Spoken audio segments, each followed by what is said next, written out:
لله رب العالمين والصلاة والسلام على أشرف الأنبياء والمرسلين نبينا محمد وعلى آله وصحبه أجمعين فاللهم علمنا ما ينفعنا وانفعنا بما علمتنا وزدنا علما وأصلح لنا إلهنا شأننا كله فلا تكلنا إلى أنفسنا طرفة عين. സഹോദരങ്ങളെ, നമുക്കറിയാം, നാം ദിനേന പാരായണം ചെയ്യുന്ന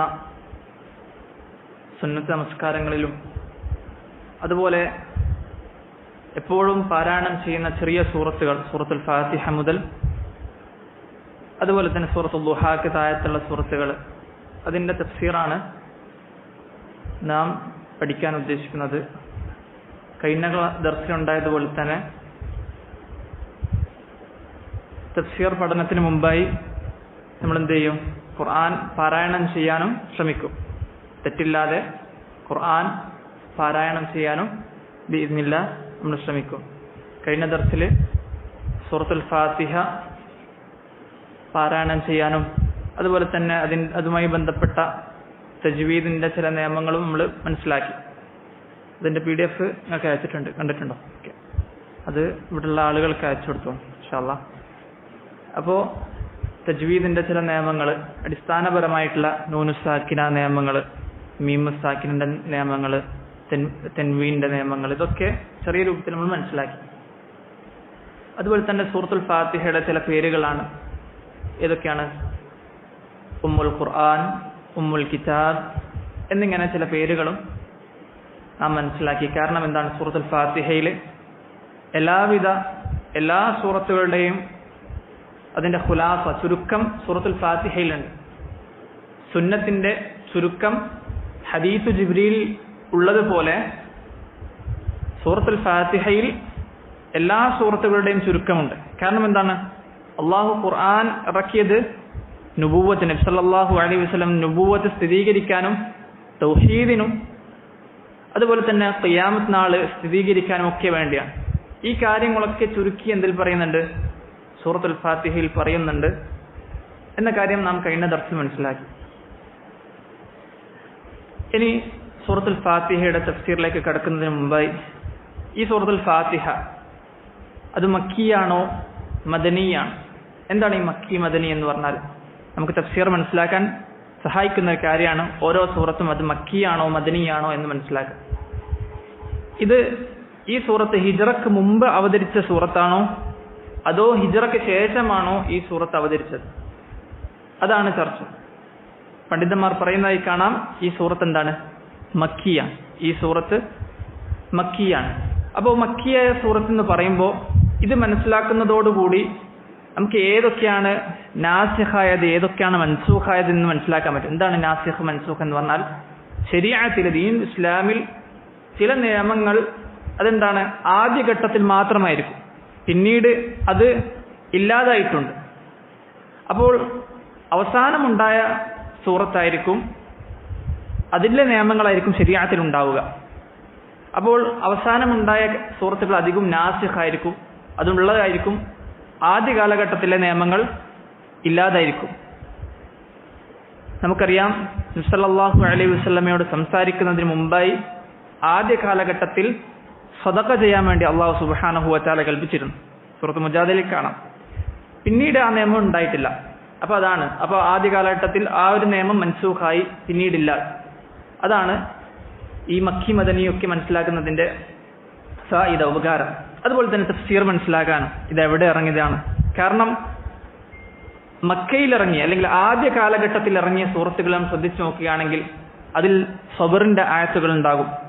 അല്ലെങ്കിൽ ആയത്തുകളൊക്കെ നോക്കുകയാണെങ്കിൽ കുറച്ച് കഠിനമായ വാക്കുകളായിരിക്കും. കാരണം ശത്രുക്കൾ അവരോടാണ് സംസാരിക്കുന്നത്. ഇസ്ലാമിനെ എതിരെ നിൽക്കുന്ന ആളുകളോടാണ് ഈ ആയത്തുകൾ ഇറങ്ങുന്നത്. എന്നാൽ മദനിയായ ഹിജ്റക്ക് ശേഷം ഇറങ്ങിയ ആയത്തുകൾ അത് വളരെ ലഘുവായ വാക്കുകളും അതുപോലെ തന്നെ ആയാത്തുകളും അഹ്കാമുകളും, അതായത് ഓരോ വിധിവിലക്കുകളുമാണ് മദനിയായ സൂറത്തുകളിൽ ഉണ്ടാകുക. അപ്പോൾ ഈ സൂറത്ത് എന്താണ്? മക്കിയായ സൂറത്താണ്. സൂറത്തുൽ ഫാത്തിഹ മക്കിയായ സൂറത്താണ്. സൂറത്തുൽ ഫാത്തിഹയിൽ എത്ര ആയത്തുണ്ട്? എത്രയുണ്ട്? 7. സൂറത്തുൽ ഫാത്തിഹയിൽ 7 ആയത്ത് എന്നത് ഇജ്മാ ആണ്, ഏക അഭിപ്രായമാണ്. പക്ഷേ ചില ആളുകൾക്ക് സംശയം തോന്നും. നമുക്കറിയാം, നമ്മൾ കഴിഞ്ഞ ദർസിൽ പറഞ്ഞിട്ടുണ്ട്, സൂറത്ത് ബിസ്മില്ലാഹിർ റഹ്മാനിർ റഹീം എന്നത് സൂറത്തുൽ ഫാത്തിഹയിൽ പെട്ടതാണോ അല്ലയോ എന്ന വിഷയത്തിൽ ചർച്ചയുണ്ട്, അല്ലേ? സൂറത്തുൽ ഫാത്തിഹയിൽ പെട്ടതാണോ അല്ലയോ എന്ന വിഷയത്തിൽ ചർച്ചയാണ്. അപ്പോൾ എങ്ങനെയാണ് 7 ആയത്തുണ്ട് എന്ന് പറഞ്ഞാൽ ബിസ്മില്ലാഹിർ റഹ്മാനിർ റഹീം ഇല്ലെങ്കിൽ പിന്നെ എങ്ങനെയാണ് 7 ആയത്താകുക?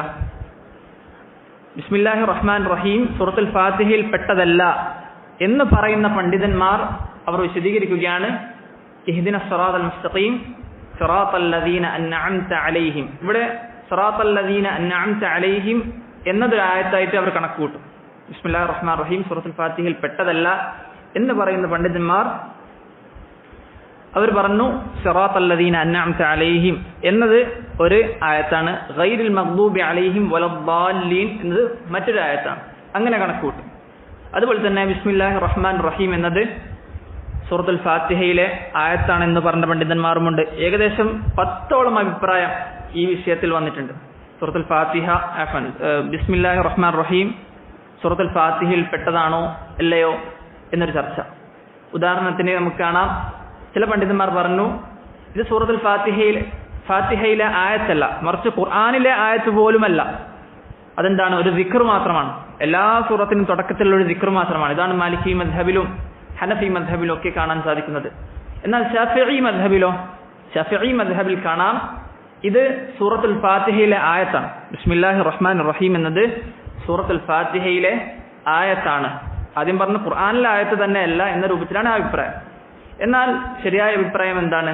ഇത് ഖുർആനിലെ ആയത്താണ്, എന്നാൽ അത് ഓരോ സൂറത്തിലെയും ആയത്തായിക്കൊണ്ട്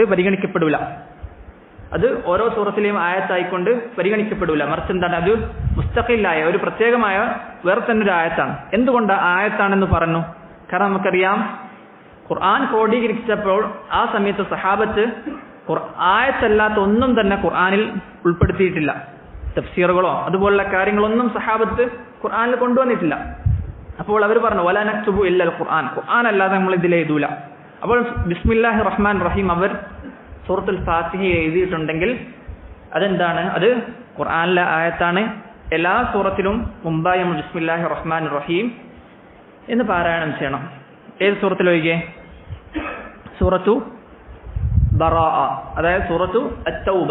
സൂറത്തു തൗബയിലൊഴികെ ബിസ്മില്ലാഹിർ റഹ്മാനിർ റഹീം എന്ന് നാം പാരായണം ചെയ്യണം. നമ്മൾ ഈ തഫ്സീർ പഠിക്കുക എന്നത് അതിന്റെ ഗൗരവം നമ്മൾ മനസ്സിലാക്കണം. നമ്മളെന്താണ് ഓരോ ദിവസം അള്ളാഹുവിന് മുമ്പിൽ നമസ്കരിക്കുകയാണ്. 17 തവണ അള്ളാഹുവിന് മുമ്പിൽ സൂറത്തുൽ ഫാത്തിഹ ചൊല്ലുകയാണ്. നമ്മൾ അള്ളാഹുവിന് മുമ്പിൽ പോയിട്ട് സംസാരിക്കുമ്പോൾ നമുക്കതിന്റെ അർത്ഥം അറിയില്ല. എപ്പോഴും ഒരു മെഷീൻ ഓണാക്കിയതുപോലെ എപ്പോഴും ഇങ്ങനെ എന്തോ ഒരു ശ്രദ്ധയുമില്ലാതെ പാരായണം ചെയ്യുന്ന ഒരവസ്ഥ ഇത് നമുക്ക് ഉണ്ടായിക്കൂടാ. അപ്പോൾ അതുകൊണ്ടാണ് നബി സല്ലല്ലാഹു അലൈഹി വസല്ലം പറഞ്ഞത് തലബുൽ ഇൽമി ഫരീദത്തുൻ അലാ കുല്ലി മുസ്ലിം. ദീൻ പഠിക്കുക എന്നുള്ളത് ഓരോ മുസ്ലിമിനും നിർബന്ധമാണ്. അതെന്താണ് അങ്ങനെ പറഞ്ഞത്? കാരണം നിർബന്ധമായ ചില കാര്യങ്ങൾ നിർവഹിച്ചു കൂടാൻ സാധിക്കാത്തത് ഈ ഇൽമു കൊണ്ട് മാത്രമാണെങ്കിൽ അത് നിർബന്ധമാകും. ഉദാഹരണത്തിന് സൂറത്തുൽ ഫാത്തിഹ ചൊല്ലുക എന്നുള്ളത് എന്താണ്? അത് നിർബന്ധമാണ്. അപ്പൊ സൂറത്തുൽ ഫാത്തിഹയിൽ തെറ്റില്ലാതെ സൂറത്തുൽ ഫാത്തിഹ പാരായണം ചെയ്യുക, അതിന്റെ അർത്ഥം മനസ്സിലാക്കുക എന്നത് എന്താണ്? അത് നിർബന്ധമാണ്. ഹലാല് ഹറാം മനസ്സിലാക്കുക എന്നുള്ളത് എന്താണ്? നിർബന്ധമാണ്. അപ്പോൾ ഈ സൂറത്തുൽ ഫാത്തിഹയും അതുപോലെ ചെറിയ സൂറത്തുകളുടെ അർത്ഥം ചെറിയ രൂപത്തിലെങ്കിലും മനസ്സിലാക്കാൻ നമ്മൾ ശ്രമിക്കുക. നമ്മളെ കൊണ്ട് സാധിക്കൂല എന്ന് നമ്മൾ പറയരുത്. ഞാനൊരു ദിവസം റമളാൻ മാസത്തിൽ ഒരു പ്രാവശ്യം ഒരു മസ്ജിദിൽ, മലപ്പുറത്തുള്ള ഒരു മസ്ജിദിൽ പോയപ്പോൾ അവിടെ ഒരു പ്രായമുള്ളൊരു സുഹൃത്ത്, അദ്ദേഹത്തിന് ഏകദേശം 60 വയസ്സിന്റെ അടുത്തായിട്ടുണ്ടാവും. ഇവര് വർഷങ്ങളായിട്ട് എന്താണ് സുബഹി നമസ്കാരത്തിന് ശേഷം ഖുർആനും അതിന്റെ തഫ്സീറും എടുത്ത് ഓതും. ഇവര് 2 ആളുകൾ ഇരുന്നിട്ട്. അപ്പോ ഇപ്പൊ എത്രത്തോളം എത്തിയെന്ന് പറഞ്ഞാല് ഏതൊരു ആയത്ത് എത്തിയാലും ഇദ്ദേഹത്തിന് ആ ആയത്തിന്റെ ശേഷം അല്ലെങ്കിൽ ആ ആയത്തിന്റെ അർത്ഥം ഇദ്ദേഹത്തിന് പറയാൻ പറ്റും. ആ രൂപത്തിലായിട്ടുണ്ട്. സ്ഥിരമായി ഇദ്ദേഹം എന്താണ്? ഖുർആനോതും, ഖുർആന്റെ അർത്ഥം നോക്കും, ഖുർആനോതും അർത്ഥം നോക്കും. ഇദ്ദേഹത്തിന് അറബി അറിയില്ല, അറബി നിയമങ്ങളൊന്നും പഠിച്ചിട്ടില്ല. എന്നിട്ട് ഇദ്ദേഹം എന്ത് ചെയ്യാണ്? ഈ ഖുർആന്റെ അർത്ഥം വെക്കുകയാണ്. കറക്റ്റ് ഒരു തെറ്റുമില്ലാതെ തഫ്സീറിൽ എന്താണോ ഉള്ളത് ആ രൂപത്തിൽ. അത്ഭുതം അത് മാത്രമല്ല, ഇദ്ദേഹത്തിന് ശേഷം വേറെ തഫ്സീറുകൾ എടുക്കാൻ തുടങ്ങി. അതിന്റെ അർത്ഥം പോലും ഇദ്ദേഹത്തിന് പറയാൻ പറ്റുന്നുണ്ട്. കാരണം എന്താണ്? ഖുർആൻ പഠിച്ച് ഖുർആന്റെ അർത്ഥത്തിലൂടെ ഇദ്ദേഹം അറബിയും പഠിച്ചു. സുബ്ഹാനല്ലാഹ്. അപ്പോൾ വലിയൊരു തൗഫീഖാണ്. ഖുർആനുമായിട്ട് നമ്മൾ നല്ല ബന്ധം വെച്ചാൽ നമുക്കത് ഹിഫ്ളാകും. സ്ഥിരമായി നമ്മൾ ഇത്ര ഓതും, ഒരു കുറഞ്ഞ ഒരു ജുസ് ഞാൻ പാരായണം ചെയ്യും എന്നത് നമ്മുടെ നഫ്സിന് നിർബന്ധമാക്കി വെക്കണം. എപ്പോഴും സുബഹിക്ക് ശേഷം ഞാൻ ഖുർആൻ ഓതിന് ശേഷമേ ഞാൻ ബാക്കിയുള്ള കാര്യം ചെയ്യുകയുള്ളൂ എന്നൊരു തീരുമാനം നമുക്ക് വേണം. അപ്പോൾ നമ്മൾ സൂറത്തുൽ ഫാത്തിഹയുടെ അർത്ഥമാണ് പഠിച്ചുകൊണ്ടിരിക്കുന്നത്. ആദ്യമായി നമ്മൾ ഖുർആൻ പാരായണം ചെയ്യുന്നതിന് മുമ്പായി എന്ത് ചെയ്യും? അൽ ഇസ്തിആദ, അള്ളാഹുവിനോട് കാവൽ തേടും. അള്ളാഹു സുബ്ഹാനഹു വ തആല പറയാണ്, ഫഇദാ ഖറഅതൽ ഖുർആന ഫസ്തഇദ് ബില്ലാഹി മിനശ് ശൈത്താനിർ റജീം. നീ ഖുർആൻ പാരായണം ചെയ്യുകയാണെങ്കിൽ അള്ളാഹുവിനോട് പിശാചിൽ നിന്ന് കാവൽ തേടുക എന്ന് അള്ളാഹു സുബ്ഹാനഹു വ തആല പറയുകയാണ്. കാരണം നമ്മൾ ഖുർആൻ പാരായണം ചെയ്യാൻ ഇറങ്ങിയാൽ പിശാചിനെ സംബന്ധിച്ചിടത്തോളം പിശാചിന് അങ്ങേയറ്റം പ്രയാസമുണ്ടാക്കുന്ന കാര്യമാണ് അള്ളാഹുവിനെ ഇബാദത്ത് ചെയ്യാന്നുള്ളത്, അല്ലേ? പിശാച് അള്ളാഹുവിനെ ഇബാദത്ത് ചെയ്യുന്നതിൽ നിന്ന് തെറ്റിച്ച് കളയാൻ വേണ്ടി അങ്ങേയറ്റം ശ്രമിക്കുകയാണ്. ഇന്നഹു യറാകും ഹുവ വഖബീലുഹു മിൻ ഹൈതു ലാ തറൗനഹും. പിശാചും കൂട്ടരും നമ്മൾ കാണാത്ത രൂപത്തിൽ പിശാച് നമ്മളെ കാണുന്നുണ്ട്. ഏതൊക്കെ രൂപത്തിൽ നമ്മളെ വഴികേടിലാക്കാൻ സാധിക്കുമോ ആ രൂപത്തിലൊക്കെ പിശാച് ശ്രമിക്കും. അതിൽ നിന്നൊക്കെ അള്ളാഹുവിനോട് ദുആ ചെയ്യാൻ. അപ്പോൾ നമ്മൾ ഖുർആൻ പാരായണം ചെയ്യുമ്പോൾ അള്ളാഹുവിനോട് ദുആ ചെയ്തിട്ട് നമ്മൾ ഖുർആൻ പാരായണം ചെയ്യാൻ തുടങ്ങുകയാണ്. അള്ളാഹുവേ, പിശാചിൽ നിന്നുള്ള എല്ലാ കെണികളിൽ നിന്നും, ചെറുതും വലുതുമായ എല്ലാ കെണികളിൽ നിന്നും അള്ളാഹുവേ എന്നെ കാക്കണേ, എനിക്ക് ഖുർആൻ പാരായണം ചെയ്യാൻ തൗഫീഖ് നൽകണേ. നോക്ക്, നമ്മൾ ചിലപ്പോൾ ഉദ്ദേശിക്കും ഒരു ജുസ് ഖുർആൻ പാരായണം ചെയ്യാൻ, പക്ഷെ ഖുർആൻ എടുത്തിരിക്കും, കുറച്ച് സമയം കഴിയുമ്പോഴേക്കും എന്താണ്, നമുക്ക് തിരക്ക് വരാണ്, നമ്മൾ വേറൊരു കാര്യത്തിലേക്ക് തിരിഞ്ഞു പോകുന്ന അവസ്ഥ. ഇതെന്തുകൊണ്ടാണ്? ചിലപ്പോൾ നമ്മൾ പ്രാർത്ഥന ഖുർആൻ ഓതുന്നതിന് മുമ്പായുള്ള അഊദു ബില്ലാഹി മിനശ് ശൈത്താനിർ റജീം എന്നൊരു പ്രാർത്ഥന നമ്മുടെ മനസ്സിൽ നിന്ന് വന്നിട്ടുണ്ടാവില്ല. നബി സല്ലല്ലാഹു അലൈഹി വസല്ലം പറഞ്ഞു, ഉദ്ഉല്ലാഹ വ അൻതും മൂഖിനൂന ബിൽ ഇജാബ. ഉത്തരം കിട്ടുന്നുള്ള ഉറപ്പോടുകൂടി നിങ്ങൾ ദുആ ചെയ്യണം. ഈ പിശാചിൽ നിന്നുള്ള കാവൽ തേട്ടം എന്താണ്? അള്ളാഹുവിനുള്ള ദുആ ആണ്. നമ്മൾ ഖുർആൻ ഓതുന്നതിന് മുമ്പായി നമ്മൾ എന്ത് ചെയ്യാണ്? അള്ളാഹുവിനുള്ള കാവൽ തേടണം. അള്ളാഹുവേ, ഈ പിശാചിൽ നിന്ന് എന്നെ കാക്കണേ എന്ന് നാം ദുആ ചെയ്യണം. ഇത് ദുആ ആണ് എന്നൊരു ബോധത്തോടു കൂടി എന്ത് ചെയ്യണം? നമ്മൾ ഖുർആൻ ഓതണം. അങ്ങനെയാണെങ്കിൽ നമുക്ക് എന്ത് ചെയ്യാൻ പറ്റും? നമുക്ക് നല്ല രൂപത്തിൽ ഖുർആൻ പാരായണം ചെയ്ത് തീർക്കാൻ പറ്റും. ഇത് അഊദു ബില്ലാഹി മിനശ് ശൈത്താനിർ റജീം എന്നത് എപ്പോൾ ഖുർആൻ ഓതുമ്പോഴും നമുക്ക് സുന്നത്താണ്, മുസ്തഹബാണ്. നമ്മൾ പെട്ടെന്ന് ഖുർആൻ എടുക്കുകയാണ്, ഖുർആന്റെ ഒരു സൂറത്തുൽ ബഖറയുടെ പകുതിയിൽ നിന്നാണ് ഖുർആൻ ഓതുന്നതെങ്കിൽ നമ്മൾ അവിടെ അഊദു ബില്ലാഹി മിനശ് ശൈത്താനിർ റജീം എന്ന് ഓതി നമുക്ക് തുടങ്ങാം. അവിടെ ബിസ്മില്ലാഹിർ റഹ്മാനിർ റഹീം പറയേണ്ട ആവശ്യമില്ല. കാരണം എന്താണ്? ബിസ്മില്ലാഹിർ റഹ്മാനിർ റഹീം എന്നത് നമ്മൾ പറഞ്ഞതുപോലെ ഓരോ സൂറത്തിന്റെ തുടക്കത്തിലാണ്. ബിസ്മില്ലാഹിർ റഹ്മാനിർ റഹീം എന്നത് അത് മുസ്തഹബ്, സുന്നത്തായത് എപ്പോഴാണ്? ഓരോ സൂറത്തിന്റെ തുടക്കത്തിലാണ്. ചില ആളുകൾ കാണാം, ഒരു ഖുർആൻ ഓതും, പക്ഷെ പകുതിയിലെച്ച് നിർത്തിപ്പോയാലും വീണ്ടും ഓതുമ്പോൾ ബിസ്മില്ലാഹിർ റഹ്മാനിർ റഹീം എന്ന് പറഞ്ഞ് തുടങ്ങുന്നതായി കാണാം. മറിച്ച് അവൻ എന്താണ് ചെയ്യേണ്ടത്? അവിടെ അഊദു ബില്ലാഹി മിനശ് ശൈത്താനിർ റജീം എന്ന് പറഞ്ഞതിന് ശേഷമാണ് അവൻ ബാക്കിയുള്ളത് ഓതേണ്ടത്. അപ്പോൾ അഊദു ബില്ലാഹി മിനശ് ശൈത്താനിർ റജീം, അഊദു എന്ന് പറഞ്ഞാൽ എന്താണ്? ഞാൻ കാവൽ തേടുന്നു. ബില്ലാഹി, ആരോട്? അള്ളാഹുവിനോട് കാവൽ തേടാൻ. ആരിൽ നിന്നാണ് കാവൽ തേടുന്നത്? മിനശ് ശൈത്താൻ, ശൈത്താനിൽ നിന്ന്. ശതന എന്ന് പറഞ്ഞാൽ ബഅദ, അകറ്റപ്പെട്ട ഒരു കാര്യം. അപ്പോൾ എല്ലാ ഖൈറിൽ നിന്നും അകറ്റപ്പെട്ടതാണ് പിശാച്. മിനശ് ശൈത്താൻ അർ റജീം, അർ റജീം എന്ന് പറഞ്ഞാൽ ആട്ടി അകറ്റപ്പെട്ട, എറിയപ്പെട്ട. റജ്മ് എന്ന് പറഞ്ഞാൽ നമുക്കറിയാം, റജ്മ് കല്ലെറിന് ഓടിക്കുക, അല്ലെ? കല്ലെറിയ, അതിൽ നിന്നാണ് വന്നത് മർജൂം, കല്ലെറിനോ ആട്ടി അകറ്റപ്പെട്ട, അതാണ് അർ റജീം എന്ന് പറഞ്ഞാൽ. അപ്പോൾ ആട്ടി അകറ്റപ്പെട്ട, എല്ലാവിധ നന്മയിൽ നിന്നും അകറ്റപ്പെട്ട പിശാചിൽ നിന്റെ കെണികളിൽ നിന്ന് അള്ളാഹുവിനോട് കാവൽ തേടിക്കൊണ്ട് നമ്മൾ എന്ത് ചെയ്യാണ്? ഖുർആൻ പാരായണം ചെയ്യാൻ തുടങ്ങുകയാണ്. ഈ രൂപത്തിൽ നമ്മൾ ദുആ എന്നൊരു ബോധത്തോടു കൂടി ഖുർആൻ പാരായണം ചെയ്യുകയാണെങ്കിൽ നല്ല രൂപത്തിൽ നമുക്ക് ഖുർആൻ പാരായണം ചെയ്ത് നിർത്താൻ നമുക്ക് സാധിക്കുന്നതാണ്. അപ്പോൾ അഊദു ബില്ലാഹി മിനശ് ശൈത്താനിർ റജീം എന്ന് ഓതിയതിനു ശേഷം നമ്മൾ എന്താണ്? ബിസ്മില്ലാഹിർ റഹ്മാനിർ റഹീം. എന്താണ് ബിസ്മില്ലാഹിർ റഹ്മാനിർ റഹീം എന്ന് പറഞ്ഞാൽ? എന്താണ്? റഹ്മാനും റഹീമുമായ അള്ളാഹുവിന്റെ നാമത്തിൽ, അല്ലേ? നമ്മൾ ഖുർആൻ അർത്ഥം എടുത്ത് നോക്കിയാൽ റഹ്മാനും റഹീമുമായ അള്ളാഹുവിന്റെ നാമത്തിൽ എന്ന് കാണാം. എന്ത് ഈ നാമത്തിൽ എന്ന് പറഞ്ഞ ബാക്കി എന്താ? അതാണ് ഇവിടെ മനസ്സിലാക്കേണ്ടത്. ഇവിടെ അറബി ഭാഷയുടെ പ്രത്യേകതയാണ്. നമ്മൾ അറബി പഠിക്കണം എന്ന് പറയുമ്പോൾ അറബി നിങ്ങൾക്ക് പഠിക്കാൻ തുടങ്ങിയ അത്ഭുതം കാണാൻ പറ്റും. ഒരക്ഷരത്തിൽ തന്നെ വ്യത്യസ്ത അർത്ഥങ്ങൾ ഉണ്ടാവും. ഇവിടെ ബ എന്ന അക്ഷരത്തിന് ധാരാളം അർത്ഥങ്ങളുണ്ട്. 10 അല്ല 20 അല്ല അതിനേക്കാളും കൂടുതൽ അർത്ഥങ്ങളുണ്ട്. പക്ഷേ ഇവിടെ സൂറത്തുൽ ഫാത്തിഹയിൽ നമ്മൾ ഓതുമ്പോൾ എന്താണ് ബിസ്മില്ലാഹിർ റഹ്മാനിർ റഹീം എന്ന് ഓതുമ്പോൾ അള്ളാഹുവിനോട് കാവൽ തേടിക്കൊണ്ട് സഹായ തേട്ടത്തിന്റെ ബ എന്നാണ് പറയാം. നമ്മൾ സൂറത്തുൽ ഫാത്തിഹ മാത്രം ഇത്ര കുറച്ചുകൂടി ഡീപ്പായിട്ട് പറയുന്നുള്ളൂ. കാരണം സൂറത്തുൽ ഫാത്തിഹ നമ്മൾ മനസ്സിലാക്കണം, നമുക്ക് അത്രയും നിർബന്ധമാണ്. സൂറത്തുൽ ഫാത്തിഹ അതിന്റെ ഓരോ അക്ഷരങ്ങളും നമ്മൾ മനസ്സിലാക്കണം. അപ്പോൾ ബിസ്മില്ലാഹി അള്ളാഹുവിന്റെ നാമത്തിൽ എന്ന് പറഞ്ഞാൽ അള്ളാഹുവിന്റെ നാമത്തിൽ ഞാൻ പാരായണം ചെയ്യുന്നു, അള്ളാഹുവിന്റെ നാമത്തിൽ ഞാൻ വായിക്കുന്നു, അള്ളാഹുവിന്റെ നാമത്തിൽ ഞാൻ എഴുതുന്നു, അള്ളാഹുവിന്റെ നാമത്തിൽ ഞാൻ ഭക്ഷിക്കുന്നു, അല്ലേ? അപ്പോൾ ഇതൊക്കെ അതിൽ ഉൾക്കൊള്ളാൻ വേണ്ടിയിട്ടാണ് അള്ളാഹു സുബ്ഹാനഹു വ തആല പൂർണ്ണമായി പറയാതിരുന്നത്. ഇപ്പൊ ബിസ്മില്ലാഹിർ റഹ്മാൻ റഹീം എന്ന് പറഞ്ഞാൽ ഇതൊക്കെ എല്ലാ കാര്യത്തിനും മുമ്പായി നമുക്ക് പറയാൻ പറ്റും. അപ്പോൾ നമ്മൾ ചിലപ്പോൾ വെള്ളം കുടിക്കുന്നതിന് മുമ്പ് ബിസ്മില്ലാ എന്ന് പറയും. അതെന്താണ് അവിടെ അർത്ഥം? ബിസ്മില്ലാഹി അഷ്റബ്, അള്ളാഹുവിന്റെ നാമത്തിൽ ഞാൻ പാനീയം കുടിക്കുന്നു. ബിസ്മില്ലാഹി ആക്കുൽ, അള്ളാഹുവിന്റെ നാമത്തിൽ ഞാൻ ഭക്ഷിക്കുന്നു. അവിടെ അത് ഉദ്ദേശമുണ്ട്, അതിന്റെ അർത്ഥം അതിൽ ഉൾക്കൊള്ളുന്നുണ്ട്. പക്ഷേ ഇവിടെ ബിസ്മില്ലാഹി റഹ്മാൻ റഹീം അറബി ഭാഷ പഠിക്കുന്ന കുട്ടികൾക്ക് മനസ്സിലാവും എന്താണ് ഒരു ഹർഫ് ജർ എന്ന് പറയും. ഈ ബ എന്നുള്ളത് ഹർഫ് ജറാണ്. അതിനുശേഷമുള്ള മുതഅല്ലഖ് അത് കളയപ്പെട്ടാൽ, അറബി ഭാഷയിൽ ചില കാര്യങ്ങൾ കളയപ്പെട്ടാൽ, അത് പറയാതെ വന്നാൽ അവിടെ പ്രത്യേകമായൊരു അർത്ഥം ഉണ്ടാവും. അപ്പോൾ ഇവിടെ ലഭിച്ച പ്രത്യേകമായ അർത്ഥം എന്താണ്? ഇവിടെ മുതഅല്ലഖ് കളയപ്പെട്ടപ്പോൾ എല്ലാ കാര്യങ്ങളും ഉൾക്കൊള്ളാൻ വേണ്ടിയാണ് ബിസ്മില്ലാഹിർ റഹ്മാൻ റഹീം എന്ന് പറയുന്നത്. തയ്യിബ്. അപ്പോൾ ഇവിടെ നമ്മൾ മനസ്സിലാക്കുക, നമ്മളിപ്പോൾ സൂറത്തുൽ ഫാത്തിഹ നമ്മൾ ഖുർആൻ ഓതുമ്പോൾ എന്താണ് ബിസ്മില്ലാഹിർ റഹ്മാൻ റഹീം, എന്നാൽ വെള്ളം കുടിക്കുമ്പോൾ എന്താ നമ്മൾ പറയാം? ബിസ്മില്ലാ. അത് രണ്ടും തമ്മിൽ വ്യത്യാസം മനസ്സിലാക്കണം. കാരണം ഹദീസിൽ വന്നത് തസ്മിയത്താണ്. ഇവിടെ ബിസ്മില്ലാഹിർ റഹ്മാൻ റഹീം എന്ന് പറയുന്നതിന് അറബിയിൽ പറയും ബസ്മല എന്ന് പറയും. ബസ്മല എന്താ പറയാ? ബസ്മല. എന്നാൽ ബിസ്മില്ല എന്ന് പറയുന്നത് മാത്രം എന്താണ്? തസ്മിയത്ത് എന്ന് പറയും. തസ്മിയത്ത് രണ്ടും വ്യത്യാസമാണ്.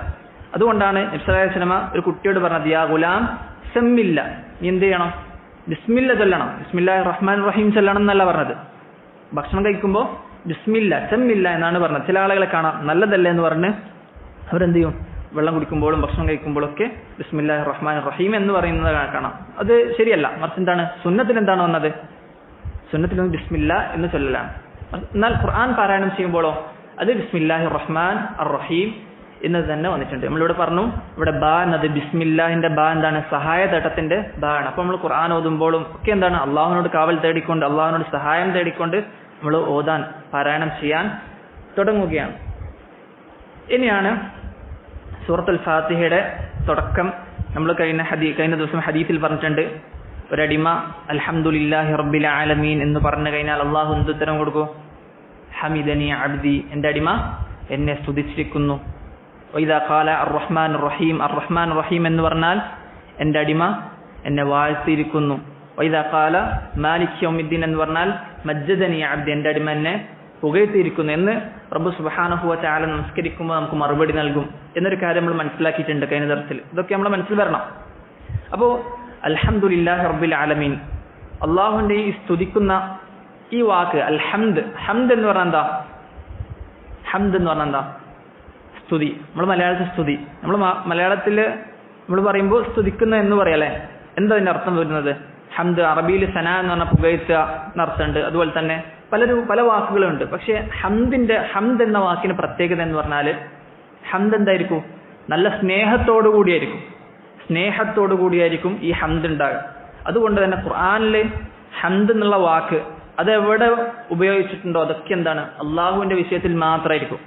അതാണ് ഇബ്നുൽ ഖയ്യിം റഹിമഹുല്ലാഹ് പറയുന്നത്, അൽഹംദു ഹുവ വസ്ഫുൽ മഹ്മൂദി ബിൽ കമാൽ, അള്ളാഹുവിനെ പരിപൂർണമായി കൊണ്ട് അത്രയും അങ്ങേറ്റം മഹബ്ബിഹി വ തഅദീം, അങ്ങേറ്റം സ്നേഹത്തോടു കൂടിയും അങ്ങേറ്റം ഗാംഭീര്യത്തോടു കൂടിയും അള്ളാഹുവിനെ എന്താണ്? സ്തുതിക്കുകയാണ്. അതെ, വെറുതെ ചില ആളുകൾ പറയുന്ന പോലെ ചില ആളുകൾ പുകഴ്ത്തും, അതെ സ്തുതിക്കും, പക്ഷെ മനസ്സിലൊരു സ്നേഹമൊന്നും ഉണ്ടാവില്ല.